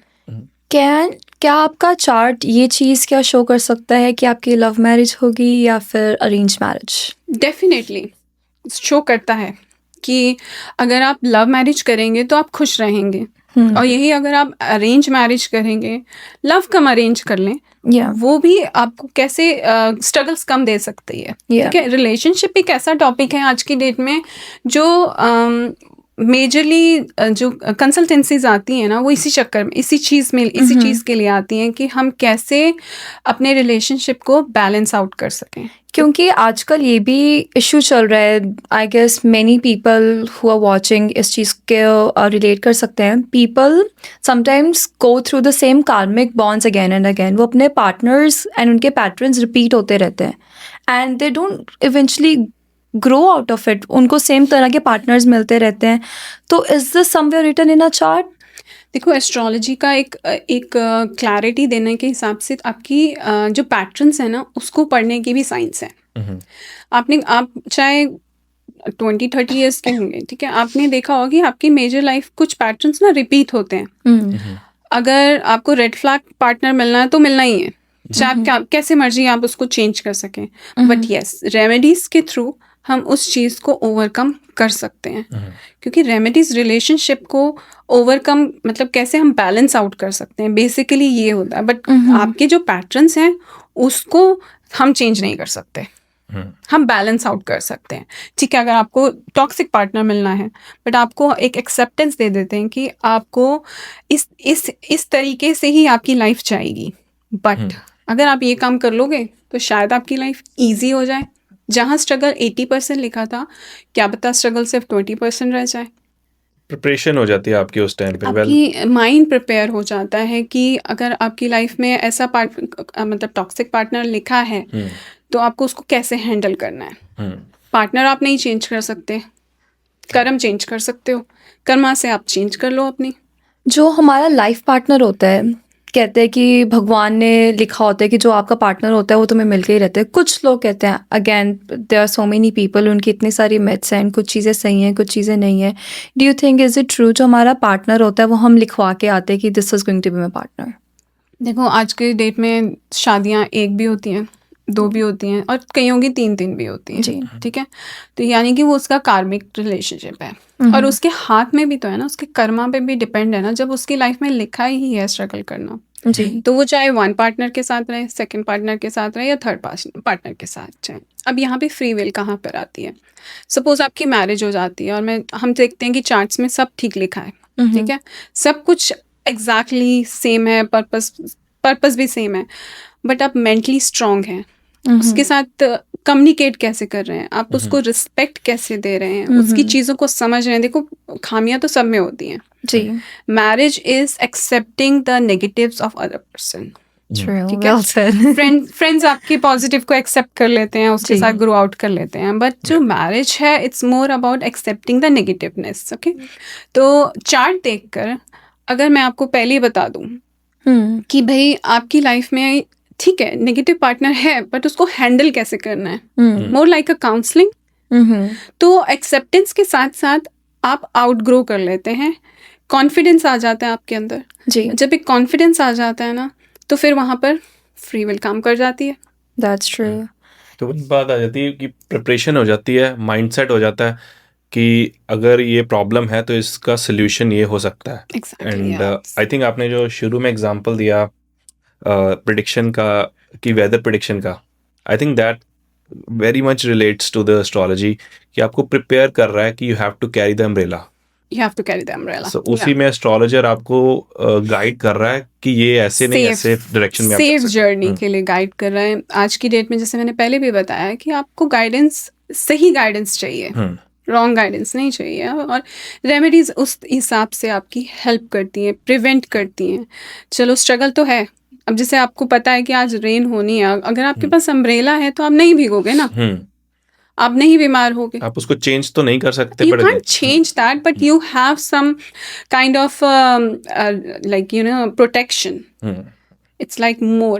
I won't say कि एक miracle हो जाएगा और वो बारिश नहीं होगी, Yeah. ऐसा नहीं होगा, बट एक प्रोटेक्शन हो जाएगी। मतलब जो लिखा है वो तो होके ही रहना है, 101%. बट उसका आउटकम है जो, वो उसको आप थोड़ा सा कम कर सकते हो विद दोज रेमेडीज। जैसे हमने एस्ट्रोलॉजी की बात की, अगर हम रेमेडीज पे आते हैं तो क्या ऐसी रेमेडीज हैं जो एक साधारण इंसान को फॉलो करनी चाहिए सबसे पहले? देखो, मोस्टली रेमेडीज में अगेन बोलूँगी कोई मिराकल नहीं है, ठीक है। एक ट्रस्ट भी होता है, एक कॉन्फिडेंस भी होता है, और दूसरा आपकी नीड क्या है। ठीक है। अब जैसे आप बात करें रिलेशनशिप के ऊपर, एक बेस्ट रेमेडीज बताती हूँ आपको मैं, जो हर कोई कर सकता है। एक जेनरिक रेमेडी, ठीक है। सपोज आपकी मदर इन लॉ से नहीं बन रही है, या आपके फ्रेंड्स आपकी नहीं बन रही है, तो आपको क्या करना है, आपको एक पिक्चर उसकी लेनी है पासपोर्ट साइज, और एक हैंडफुल ऑफ राइस, ठीक है। उसको उसको आपस में रख के, फोटोग्राफ्स को राइस में रख के एक वाइट क्लॉथ में सेव करके उसको घर के साउथ वेस्ट कॉर्नर में रख दो। उससे क्या होगा, उस पर्सन का जो जो वास्तु की जो रेमेडी होती है वहाँ पर रखने से उसकी वो एनर्जी जो होंगी अलाइन हो जाएगी, और दोनों में कम्युनिकेशन हो जाएगा। Basically it stronger your communication in a calmer way. Can this remedy also work if this is like a romantic partnership? Like यहाँ थोड़ा डिफरेंस हो जाएगा। यहाँ क्या करना है, यहाँ पे सेम चावल राइस को लेना है, हैंडफुल ऑफ राइस, उसमें आपको पासपोर्ट साइज अपने हस्बैंड की जो पिक्चर है उसको वहाँ रखेंगे, बट अब उसको रखेंगे डिफरेंट जोन में। पहले हमने रखी थी साउथ वेस्ट में, अब हम रखेंगे नॉर्थ वेस्ट में in a red cloth. in a red cloth. In a red cloth. इससे क्या होगा कि कम्युनिकेशन, क्योंकि एनर्जी डिफरेंट है ना, वहाँ पर हमें एक्सपेक्टेशन डिफरेंट हो जाती हैं। एक रिलेशनशिप में हमें कामनेस चाहिए, एक में हमें सपोर्ट चाहिए, एक में हमें अंडरस्टैंडिंग चाहिए, तो ये दोनों जोन्स जो हैं वो डिफरेंट हैं। आई थिंक यहीं पे लोग थोड़ा सा कंफ्यूज हो जाते हैं, जैसे कि आपने बोला कि एक कलर चेंज होने से एनर्जी शिफ्ट हो जाती है। कलर का आप देखिए, आप यहाँ पे आप किसी घर में एंटर करते हैं और हमें दिखता है कि भाई वो कलर बहुत ज़्यादा ब्राइट है, तो you feel that energy, Yes. Right. यही अगर न्यूट्रल कलर होंगे तो आपकी आंखों को एक आराम मिल जाएगा। Yeah. तो colours play very major role in all the remedies. I think वहीं पे एस्ट्रोलॉजर की जरूरत भी बहुत ज़्यादा है, Correct. क्योंकि आप जनरली जो ऑनलाइन या चैट जीपीटी से पढ़ भी रहे हैं, वो आपको एक रिलेशनशिप की बता देगी, चलो आप फोटो डाल लो, बट इसको रखोगे कहाँ। अब जोन भी तो होते हैं ना, एनर्जी जोन्स की भी तो अलग होती है ना। राइट गाइडेंस वहीं पे चाहिए, मेरे को लग रहा है। करेक्ट गाइडेंस यही जाएगी कि कलर की, हमें किस कलर का क्लॉथ में उसको रखना है, वो एनर्जी शिफ्ट हो जाएगा वहीं पर ही। Can we like talk about the common issue right now जो आजकल चल रहा है about the PR और the foreign settlement या फिर visas के पीछे? उसके लिए अगर आप हमारे viewers को कुछ ऐसी की कोई रेमेडी बता दो जो बहुत ज़्यादा जेनेरिक हो एंड सभी कर सकते हैं एंड सिंपल हो, what would that be? एक बहुत ही अच्छी रेमेडी है। सबसे पहले ना, मैं यहाँ पर अपने जब PR के लिए मेरे पास क्लाइंट्स आते हैं सिटीजनशिप के लिए, तो मैं सबसे पहले उनमें इशू पता है क्या देखती हूँ, उनके जो डॉक्यूमेंट्स होते हैं ना वो बहुत स्कैटर्ड होते हैं। Okay. सबसे पहले अपने डॉक्यूमेंट्स को अरेंज करना सीखो, ठीक है। आजकल मेरे को पता है कि सारी चीज़ें ऑनलाइन होती हैं, हमारे सर्टिफिकेट्स भी ऑनलाइन होते हैं, बट हमारी सर्टिफिकेट्स हर जगह फैले हुए हैं, लैपटॉप पे भी हैं, ईमेल पे भी हैं, एक हार्ड डिस्क में, उनको एक जगह हार्ड डिस्क में रखो। सबसे पहले ऑर्गेनाइजेशन सीखो। सेम अगर आपके पास पेपर्स भी हैं अपने सर्टिफिकेट्स के, या आपके जो भी पेपर्स होते हैं, क्योंकि आजकल देखो प्रूफ तो पेपर का ही है, डिजिटल कोई प्रूफ भी नहीं मानता है, तो उन सब पेपर्स को ऑर्गेनाइज करके एक ब्लू कलर के फोल्डर में अच्छे से, मतलब ये नहीं कि पूरे स्कैटर्ड हैं, एकदम लाइन वाइज, अगर दो क्योंकि PR कई बार कपल्स की भी होती है जी, तो वो दोनों के अलग अलग फोल्डर होने चाहिए। सबसे पहले मैं कहूँगी कि एनर्जी चेंज कब होता है, जब चीज़ें ऑर्गेनाइज्ड होती हैं। okay. ठीक है, उसको सेट करके एक जगह रखो, स्कैटर करके मत रखो। इवन अगर आपके ईमेल में है, आई नो लोग सेफ्टी के लिए करते हैं, जी, एक फोल्डर बनाओ, उस फोल्डर का नाम रखो, उसको एक इन्फॉर्मेशन दो, जी, और अगर सेव भी करनी है तो किसी पेन ड्राइव में जाके सेव करके और उसको नॉर्थ वेस्ट के कॉर्नर पे रख दो, नॉर्थ वेस्ट कॉर्नर, यहाँ ब्लू कलर के फोल्डर में रखोगे। ओके, इससे क्या होगा, एक फ्लो आ जाएगा चीज़ों का, ओके, एक मतलब कह रहा हूँ ना कि हमारे पास मूवमेंट आ जाएगी डॉक्यूमेंट्स की। जो प्रोसेस है वो तो चलेगा, या, बट डोंट कीप योर, क्योंकि मेजर जो मेरे पास इश्यूज आते हैं ना, मैं उनको यही पूछती हूँ कि भाई आपके डॉक्यूमेंट्स कैसे पड़े हैं। वो बहुत स्कैटर्ड होते हैं लोगों के, कोई वहाँ पड़ा है, कोई उस जोन में पड़ा है, नहीं, उसका एक जोन है। और अगर नहीं है आपके पास पेपर, तो आप उसको पेन ड्राइव में डालकर भी उसको नॉर्थ वेस्ट कॉर्नर में रख दो। अब यहीं अगर वीज़ा का इशू आता है, वीज़ा के लिए क्या करना चाहिए, सैटरडे को ना ब्लैक टी डोनेट करनी चाहिए। ब्लैक टी, या जो चाय पत्ती होती है, जी जी, उसको चाय जाके मंदिर में डोनेट, क्योंकि चाय तो देखो हर जगह बनती है, या, तो सैटरडे को डोनेट करोगे ना, तो आई वुड से कि ये ऐसी रेमेडी है जो कई लोगों के वीज़ाज आए हैं इससे। Okay, try to do that. या, पैसे के लिए भी बहुत लोग सोचना चाहते हैं कि मेरे पास पैसा आ जाए। आई थिंक एस्ट्रोलॉजर के पास सबसे जाने का कॉमन रीजन मेरे को लगता है यही होगा कि मेरे पास पैसा कब आएगा और कितना आएगा। लक्ष्मी तो हर किसी को प्यारी होती है, जी। ठीक है? हर कोई चाहता है अमीर होना, बट हमारे अगेन कुछ लिखा है ना विल में कि क्या हम कर्म कर सकते हैं। तो जी। रेमेडीज क्या करेगी, थोड़ा ना आपको जहाँ आप सोच रहे हो कि 1000 मिलियन या 1 मिलियन आपके पास आना, क्या पता आपकी फेट में सिर्फ 1000 रुपए लिखे हों, ठीक है, बट आए तो सही, जी। जहाँ मर्जी से आए। तो इसके जी। लिए एक बहुत बेस्ट रेमेडी है जो कि होती है सॉल्ट की, हम्म, ठीक है। अब आप कहेंगे कि सॉल्ट तो घर में होता ही है, जी। बट मेजर घरों में जो सॉल्ट होता है ना, वो प्लास्टिक के बिन में, प्लास्टिक के एक पैकेट में आता है। हम कहीं से भी उठाते हैं, वो प्लास्टिक के डब्बे जी। में होता है और हम रख देते हैं। जी। पर salt play very major role attracting money in your life. तो आप करना क्या है, मैं इसको कहती हूँ 2 जार रेमेडीज, ठीक है। आपको मिट्टी का या सिरामिक का एक पॉट लेना है और फ्राइडे को जाके एक सॉलिड, जिसे हमारा सी सॉल्ट आता है ना, जी। वो लेकर आना है और उसको उस जार में डाल के फ्राइडे को ईस्ट साइड में रख देना है। वो जार होगा आपका नो यूज जार, मतलब आप उसको यूज नहीं करेंगे। 47 डेज तक उसको वहां रखो, उसको धूप बत्ती करनी है, जो भी आपकी मैनिफेस्टेशन है, क्योंकि मैनिफेस्टेशन प्लेज इंपॉर्टेंट रोल, ठीक है। दूसरा, आपके घर में जहाँ भी आप जार को स्टोर, मतलब सॉल्ट को स्टोर कर रहे हो, वहाँ पर वो जार फुल रहना चाहिए और वो भी सिरामिक का होना चाहिए, जिसको हम यूज कर रहे हैं, जो हम यूज कर रहे इन हैं our kitchen. In our kitchen. Okay. वो 2 जार हो गए ना, एक जार तो आपने ईस्ट में रख दिया, वो आपको मनी अट्रैक्ट करके देगा। जी। दूसरा, आप तो यूज भी कर रहे हैं ना, जो यूज कर रहे हैं ना, उसको प्लास्टिक के डब्बे में मत रखिए, ठीक है, उसको चेंज करिए। और इवन कांच का भी मत यूज कीजिए। अब मैं बोलूँगी कि सिरामिक या मिट्टी का, ये आपको with in 47 days best result देगा। That's true.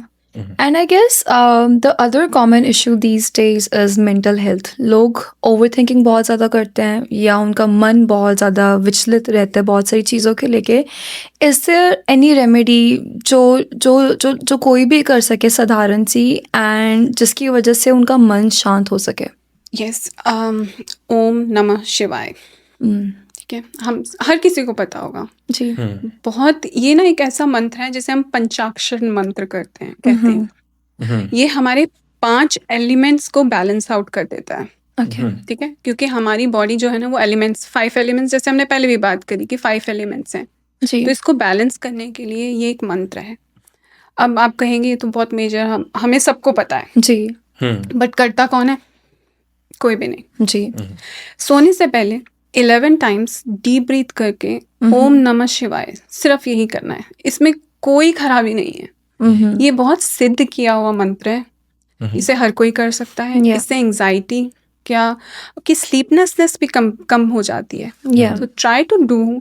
इसमें देखो, रेमेडीज ऐसा नहीं है कि कुछ हट के करोगे तो होगा। जी। जो अवेलेबल है एटलीस्ट वो तो करो, या बाकी जो पर्सनलाइज्ड है वो तो फिर एस्ट्रोलॉजर के पास जाके। मैंने वही उसी चीज़ पे मैं आने वाला था, क्योंकि अपने आप ये मंत्र के बारे में बात की। यहाँ पे पर्सनल ओपिनियन अगर मैं देना चाहूँ अपनी, अब मेरे को किसी ने बोला हुआ है कि ओम नमः शिवाय नहीं बोलना, नमः शिवाय बोलना। सो ऐसा क्यों हो सकता है? देखो, नमः शिवाय में 5 अक्षर आते हैं, वो एलिमेंट्स को बैलेंस कर लेता है। ओम जो है उसका वो रूट है, क्योंकि एक वाइब्रेशन है ओम। आप कभी अपनी आंख बंद करके बैठेंगे ना, अंदर से आपको सिर्फ ओम की आवाज सुनाई देगी, क्योंकि वो हमारी ओरिजिन है, वो एक वाइब्रेशन है। तो ओम बोलने से खराबी नहीं है, क्योंकि ये तो ओम नमः शिवाय तो शिव जी का मंत्र है ना। जी। जी। और ये पीस के लिए आज की डेट में लोग एंजाइटी इश्यूज से ओवरकम, जैसे करना है किसी को एंजाइटी है, वो 11 टाइम्स ओम नमः शिवाय करके बात करें। उसके जो एलिमेंट्स होंगे वो बैलेंस आउट कैसे नहीं होंगे। एंड ये रात को सोने से पहले ही करना है या फिर कोई चीज़ को मॉर्निंग में भी कर सकते हैं? क्योंकि ये इतना सिद्ध मंत्र है। मैं आपको बोल दूं कि नहीं, सुबह उठ के ही करना है। जी। आज की लाइफ में लोग सुबह उठ के 4 बजे भी तो जॉब जा रहे हैं ना। हमारी यहाँ की लाइफ की स्ट्रगल डिफरेंट है, जी। ठीक है। रेमेडीज आपके हिसाब से ब्लेंड की जा सकती हैं, और ओम नमः शिवाय कभी भी कहीं भी आप कर सकते हो। बट हाँ, कोशिश करो कि इशू क्या है। अगर आपके पास टाइम है सुबह, और आप चाहते हो कि आपके 5 एलिमेंट्स पूरा दिन बैलेंस आउट रहें, तो why not to try it in the morning या इंस्टेड ऑफ नाइट में भी अगर आप कर लोगे तो क्या होगा, आपकी स्लीप साइकिल ठीक हो जाएगी, जी ठीक है, आपकी नींद अच्छी आएगी, क्योंकि नींद क्या है, हमारा रीसेट बटन है, या अगले दिन के लिए हमें रेडी करता है। या अगर आपको नहीं सुबह टाइम मिल रहा, नहीं रात को टाइम मिल रहा, कभी तो दिन में आपको वक्त मिलेगा ना, जी वहाँ बैठ कर अगर भी ये रेमेडीज कर लें तो आपको कितना मेजर चेंज मिलेगा। बस आपको करना है एंड You पूरे have मन to से do it. करना है। और मन भी क्या, मतलब ये जो मंत्र है ना, जी। ये ऑलरेडी बहुत सिद्ध मंत्र है। हम्म this is not out of वे कि मैंने बहुत डिफिकल्ट चीज बताई है, ये Yeah. बहुत कॉमन चीज है जो लोग भूलते जा रहे हैं या जस्ट बिकॉज व्यूज चाहिए या कि भाई एक डिफिकल्ट सा मंत्र मैं अभी बता देती हूँ, लोगों को लगेगा नहीं ये तो बस मतलब पता नहीं कौन सा सिद्ध किया हुआ मंत्र है और it will work on me. नहीं, ऐसा Yeah. नहीं होता। ये जो मंत्र है ना, ये पंचाक्षर मंत्र है, ये 5 एलिमेंट्स हैं, ये आपकी बॉडी के 5 एलिमेंट्स को बैलेंस आउट करता है। और क्या ये मंत्र, अगर जैसे आपने कहा कि किसी भी टाइम बोल सकते हैं, बट अगर सुबह बोलते हैं या रात को बोलते हैं, एनर्जी डिफरेंट होगी, इम्पैक्ट राइट? डिफरेंट हो गया ना, जैसे इम्पैक्ट डिफरेंट होगा, ठीक है। अब सुबह आप करेंगे तो यानी कि आप अपने एलिमेंट्स को अर्ली मॉर्निंग बैलेंस आउट कर रहे हैं। हम 5 एलिमेंट्स को बैलेंस आउट कर रहे हैं तो हमारा दिन अच्छा जाएगा ना। यही हम एनर्जी को बैलेंस रात को कर रहे हैं तो हमारी स्लीप इश्यूज हैं, या हम आधी रात को उठ रहे हैं डर के मारे, वो चीज़ें डेफिनेटली कम होंगी। And do you think like overthinking is somewhere linked to moon as well? क्योंकि हमारा मन ही अगर शांत नहीं है। करेक्ट। और शिवजी जी को तो हम कहते हैं ना, मून से कनेक्ट, सोमवार को हम मनाते हैं शिवजी जी का जी दिन। लोग मेजरली जो फास्ट रखते हैं वो उसी दिन रखते हैं उसको, ताकि वो मन को कंट्रोल कर सके, क्योंकि शिवजी जी ने मून को वरदान दिया था ना जी कि अगर आपको स्टोरी पता हो उसकी, क्योंकि उनकी 27 नक्षत्र जो वाइफ्स थी, उनमें से वो सिर्फ रोहिणी के साथ ज़्यादा टाइम स्पेंड करते थे, या तो वहाँ पर फिर उनको श्राप दे दिया था। उस श्राप को ओवरकम करने के लिए उन्होंने मून को जो श्राप मिला था कि उन्होंने शिवजी जी से प्रार्थना करी थी, जी जहाँ सोमनाथ होता है, जी। जहाँ पर हम करते हैं बातचीत। तो उस चीज़ को ओवरकम करने के लिए हमें ओम नमः शिवाय बेस्ट रेमेडी है, बेस्ट मंत्र है, और इस चीज़ को हमें एक्सेप्ट करना चाहिए। makes sense simple keeps your life simple, I we think don't need to complicate it. that's I true think लोगों को आज काफ़ी कुछ अंडरस्टैंड होने को मिल रहा है कि एस्ट्रोलॉजी शुरू कहाँ से हुई है और क्या इसका मोटिव है और एस्ट्रोलॉजर की ज़रूरत क्यों है। सो ये काफ़ी सारी चीज़ें ऐसी हैं कि बहुत लोग इनके बारे में बात करते नहीं हैं। करेक्ट। सिर्फ आपने जैसे कहा कि मंत्र दे दिया मुश्किल सा, थोड़ा कन्विंसिंग पावर के साथ दे दिया, और कि हाँ भाई ये तो तेरे लिए चलेगा, बट अगेन सिंप्लीफाइड लैंग्वेज में जो उसकी एक्चुअल डेफिनेशन है, आई थिंक आपने बहुत बढ़िया उसको एक्सप्लेन किया। एग्जैक्टली। हाँ, आप होते हैं पर्सनलाइज मंत्रा भी होते हैं, वो फिर चार्ट देख के होंगे ना, वो मैं यहाँ पर आपको बोलूँ कि हाँ ठीक है आप उठा लीजिए अब किसी का भी और बता दीजिए, नहीं, उसके लिए पर्सनलाइज नक्षत्र देखना पड़ेगा कि आपकी दशा किस चीज़ की चल रही है, आपका ट्रांसिस किस चीज़ का चल रहा है।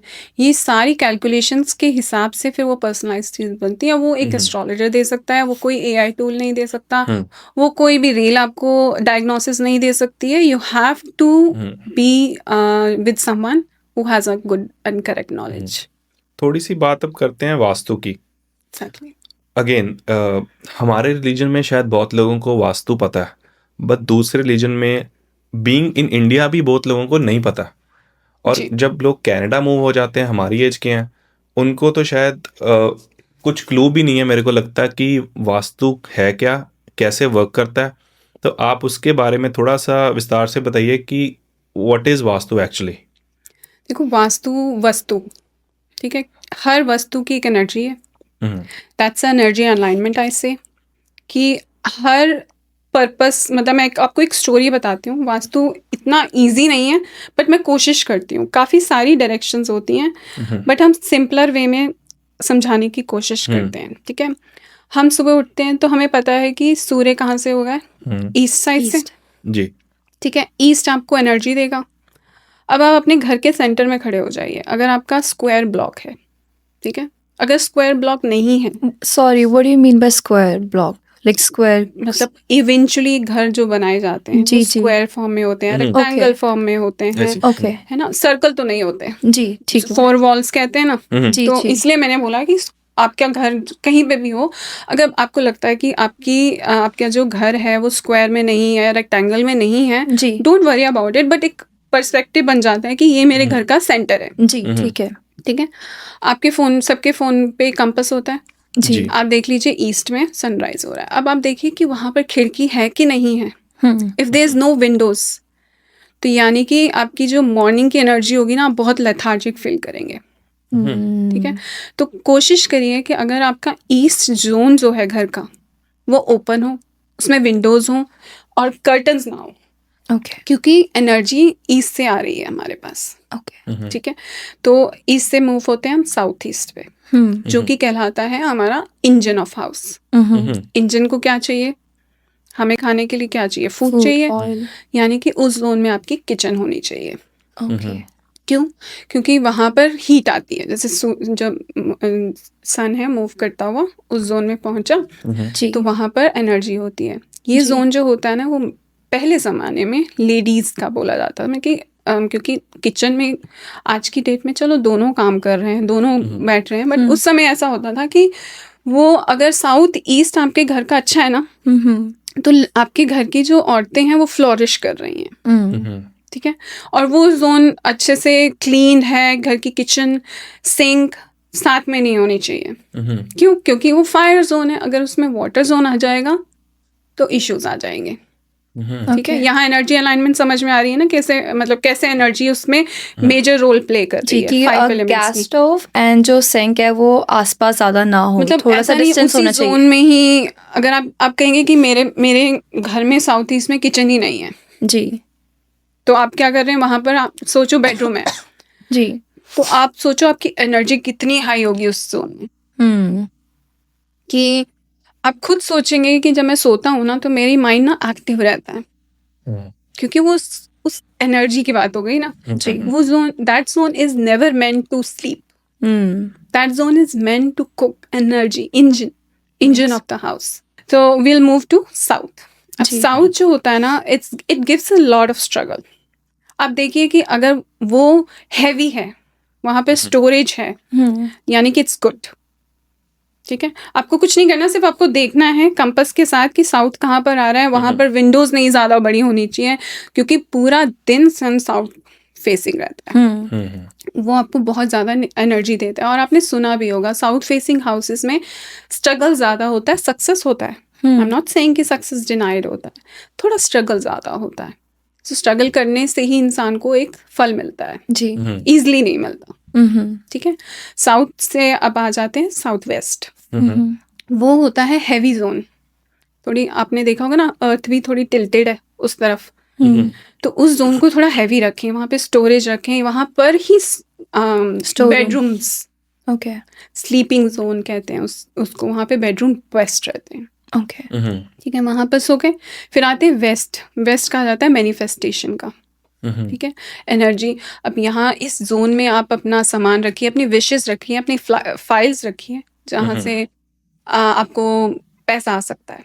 ठीक है, अब आ जाते हैं नॉर्थ वेस्ट। नॉर्थ वेस्ट होता है कम्युनिकेशन का। वहाँ पर आप बनाइए ड्राइंग रूम।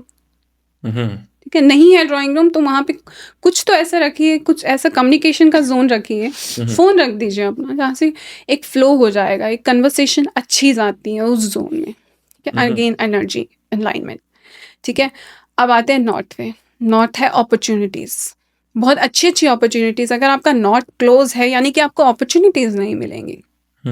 ठीक है, अपॉर्चुनिटीज़ के लिए नॉर्थ ओपन होना चाहिए। What do you mean by not close कि वहाँ पे कुछ रखा नहीं होना चाहिए या फिर देखो, किस वे एंट्री में? आपकी नॉर्थ हो, जी वहाँ विंडोज़ हों बड़ी बड़ी। जी ठीक है, साउथ में कम विंडोज़ हों, ओके तो ऐसे में मतलब इस ऐसा नहीं है कि कुछ तो होगा ना, कोई जोन होगा, स्टडी जोन होगा। जी जी तो वहाँ से फिर हम आ जाते हैं नॉर्थ ईस्ट पे।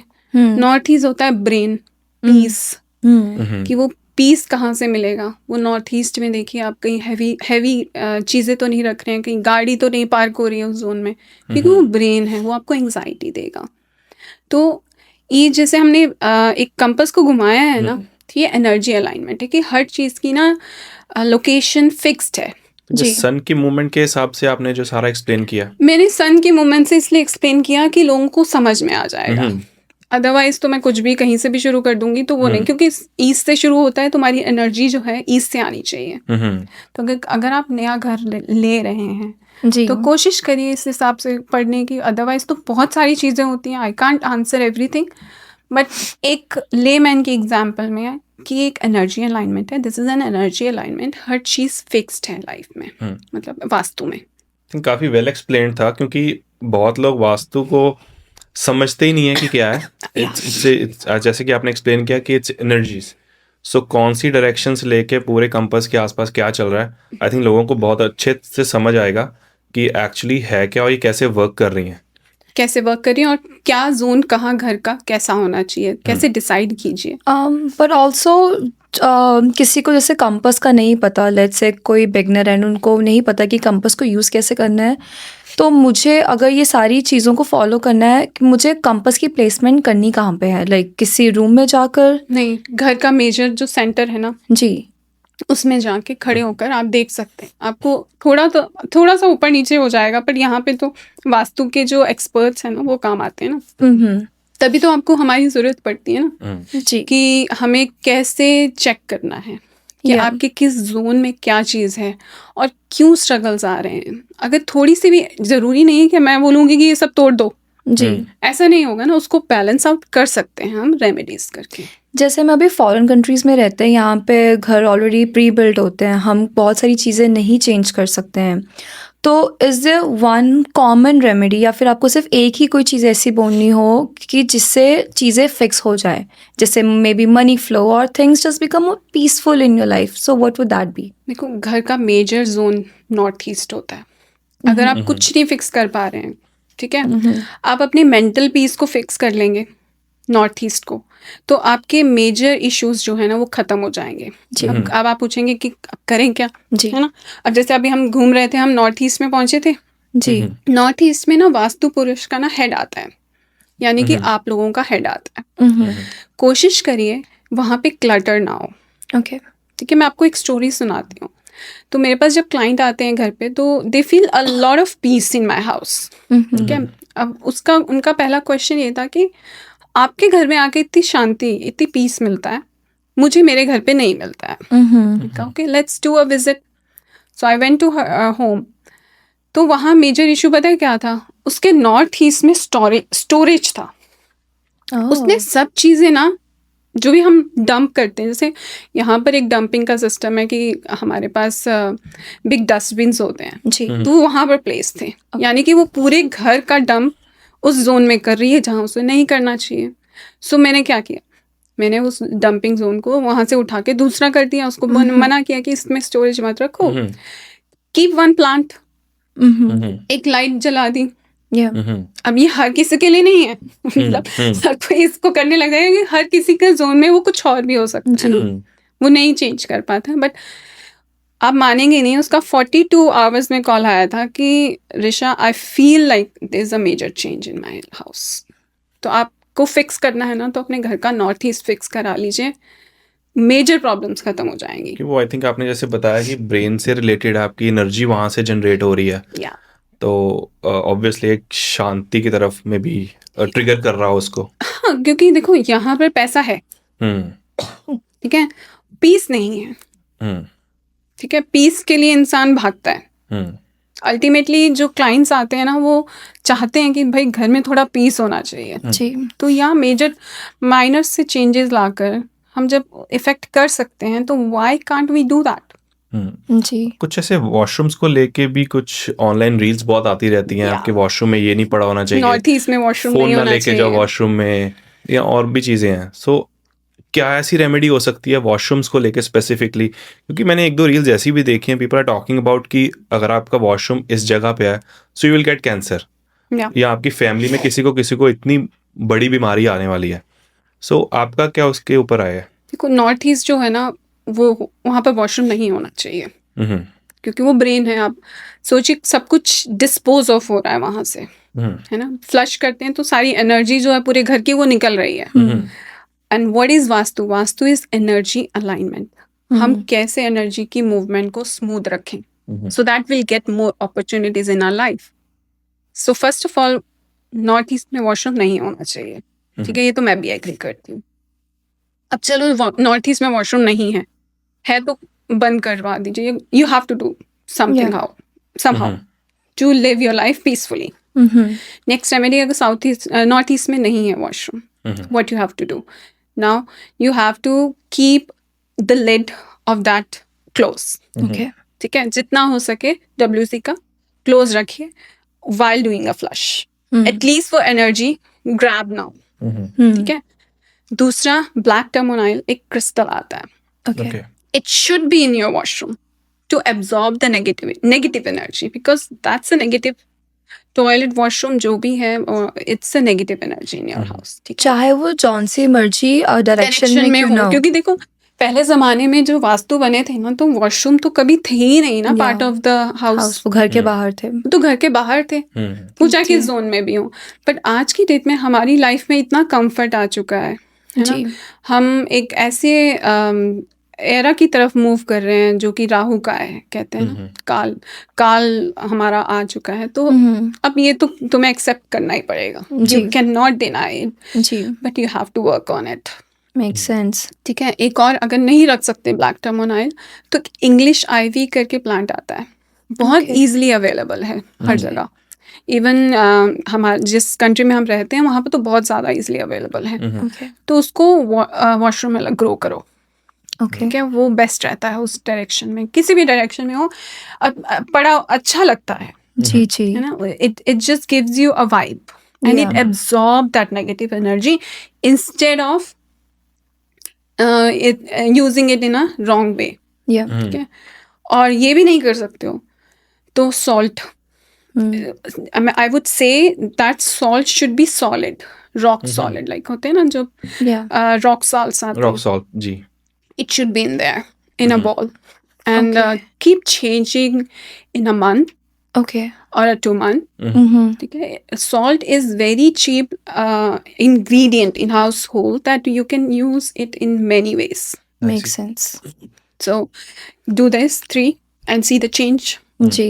अभी जैसे आपने किचन का भी बताया कि किचन में आग और पानी इकट्ठा नहीं होना चाहिए. Yeah. वॉशरूम में आपने रेमेडीज बताई, कुछ बेडरूम के लिए भी बताइए कि उसमें क्या हम चेंज कर सकते हैं, क्योंकि बहुत लोग इससे भी सोचते हैं कि ऑनलाइन बोलते हैं कि इस साइड से करके नहीं सोना चाहिए, या बेड की हेड साइड यहाँ पे नहीं होनी चाहिए.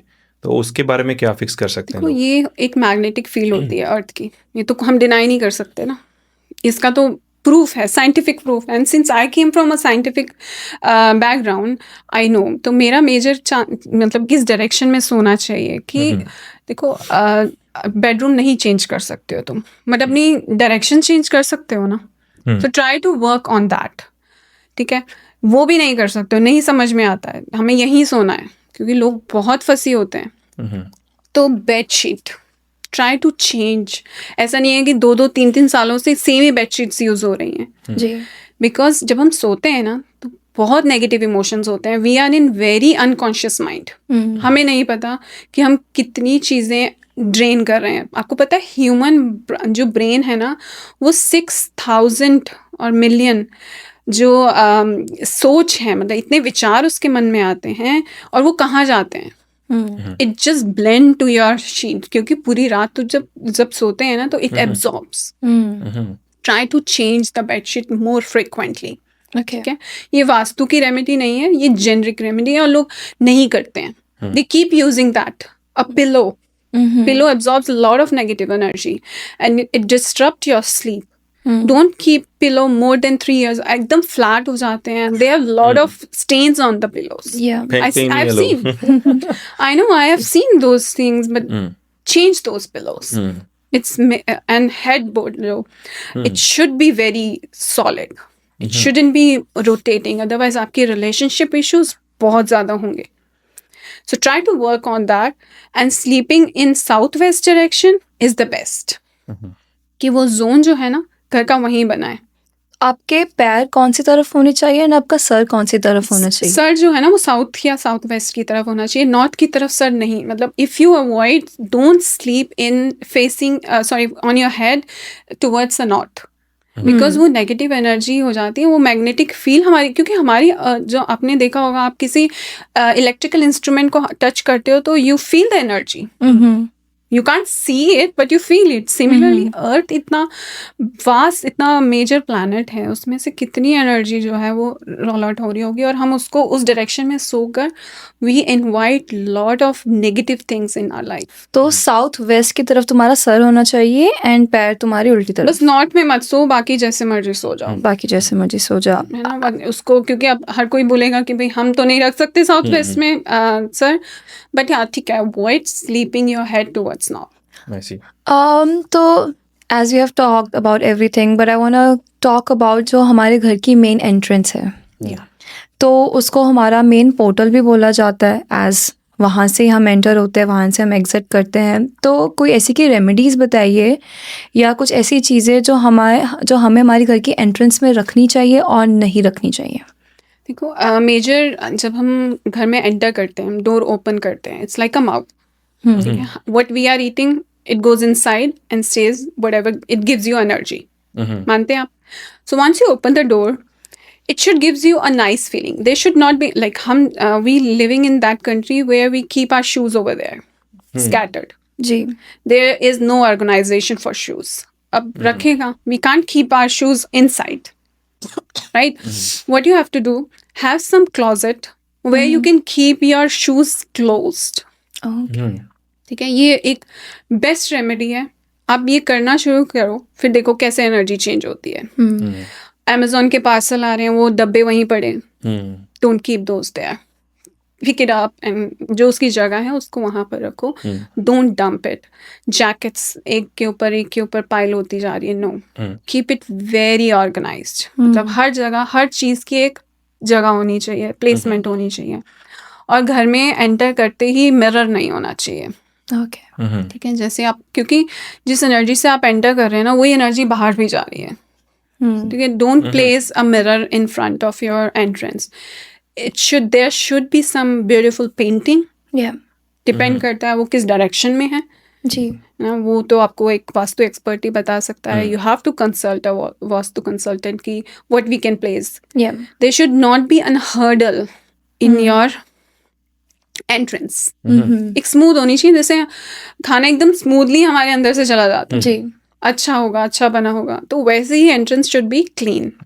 मेजर रेमेडी क्या कर सकते हो, स्वास्तिक, ओके, ठीक है। कोई भी दोष हो, स्वास्तिक उसको ठीक कर लेता है। तो आप हल्दी कुमकुम से किसी भी अच्छी, जैसे पुष्य नक्षत्र आता है संडे को, आप गूगल कर सकते हैं, पंचांग हर महीने की आता है, तो हर महीने आप हल्दी कुमकुम से उस दिन एक स्वास्तिक अपने दरवाजे के बाहर बना दीजिए। कोई भी इशू होगा सब एब्जॉर्ब हो जाएगा उससे, क्योंकि swastik is very strong symbols. We like हमारी एस्ट्रोलॉजी में ये साइन जो है वो बहुत सारी चीज़ों को बैलेंस आउट कर देता है, सारे जोन्स को, सारी जो हमारी 4 डायरेक्शंस हैं उनकी एनर्जी को बैलेंस आउट कर देता है। अगर सपोज कोई नेगेटिव एनर्जी है या कुछ भी है, जी, तो you can balance out it. But कोशिश करिएगा कुमकुम हल्दी वाला होना चाहिए। आजकल ना बहुत तरह के कुमकुम मिलते हैं, तो अच्छा प्योर हल्दी का बना लीजिए, जैसे भी आप मार्केट में जाके पूछ लीजिए। और जिस दिन पुष्य नक्षत्र संडे को हो उस दिन बना लीजिए सुबह। लोग लेजीनेस के चक्कर में नहीं करते हैं एंड वो सिंपल स्वास्तिक का जैसे स्टैचू या कुछ भी ऐसे रख देते हैं या वॉल पे पेस्ट कर देते हैं, तो वो चीज़ कर सकते हैं हम। अब देखिए ना, आप कोई चीज़ अपने हाथों से कर रहे हैं, उसमें आपकी एक इंटेंशन है, जी, और एक ऑलरेडी बनाया, आपको नहीं पता वो गरीब इंसान ने कैसे, किस इंटेंशन से वो स्वास्तिक बनाया होगा, जी, उसमें किस तरह के एलिमेंट्स यूज हुए होंगे, किस मेटल से यूज किया होगा। या यही आप अपनी एफर्ट से बनाएंगे, ठीक है ना। या और वो एफर्ट्स आपको ज्यादा अच्छे रिजल्ट्स देंगे, इंस्टेड आप कोई मेटल लगा लीजिए और उसको एनर्जी का भी फर्क है कि आपकी एनर्जी पॉजिटिविटी है। आप अपने घर के लिए अच्छा चाहेंगे ना।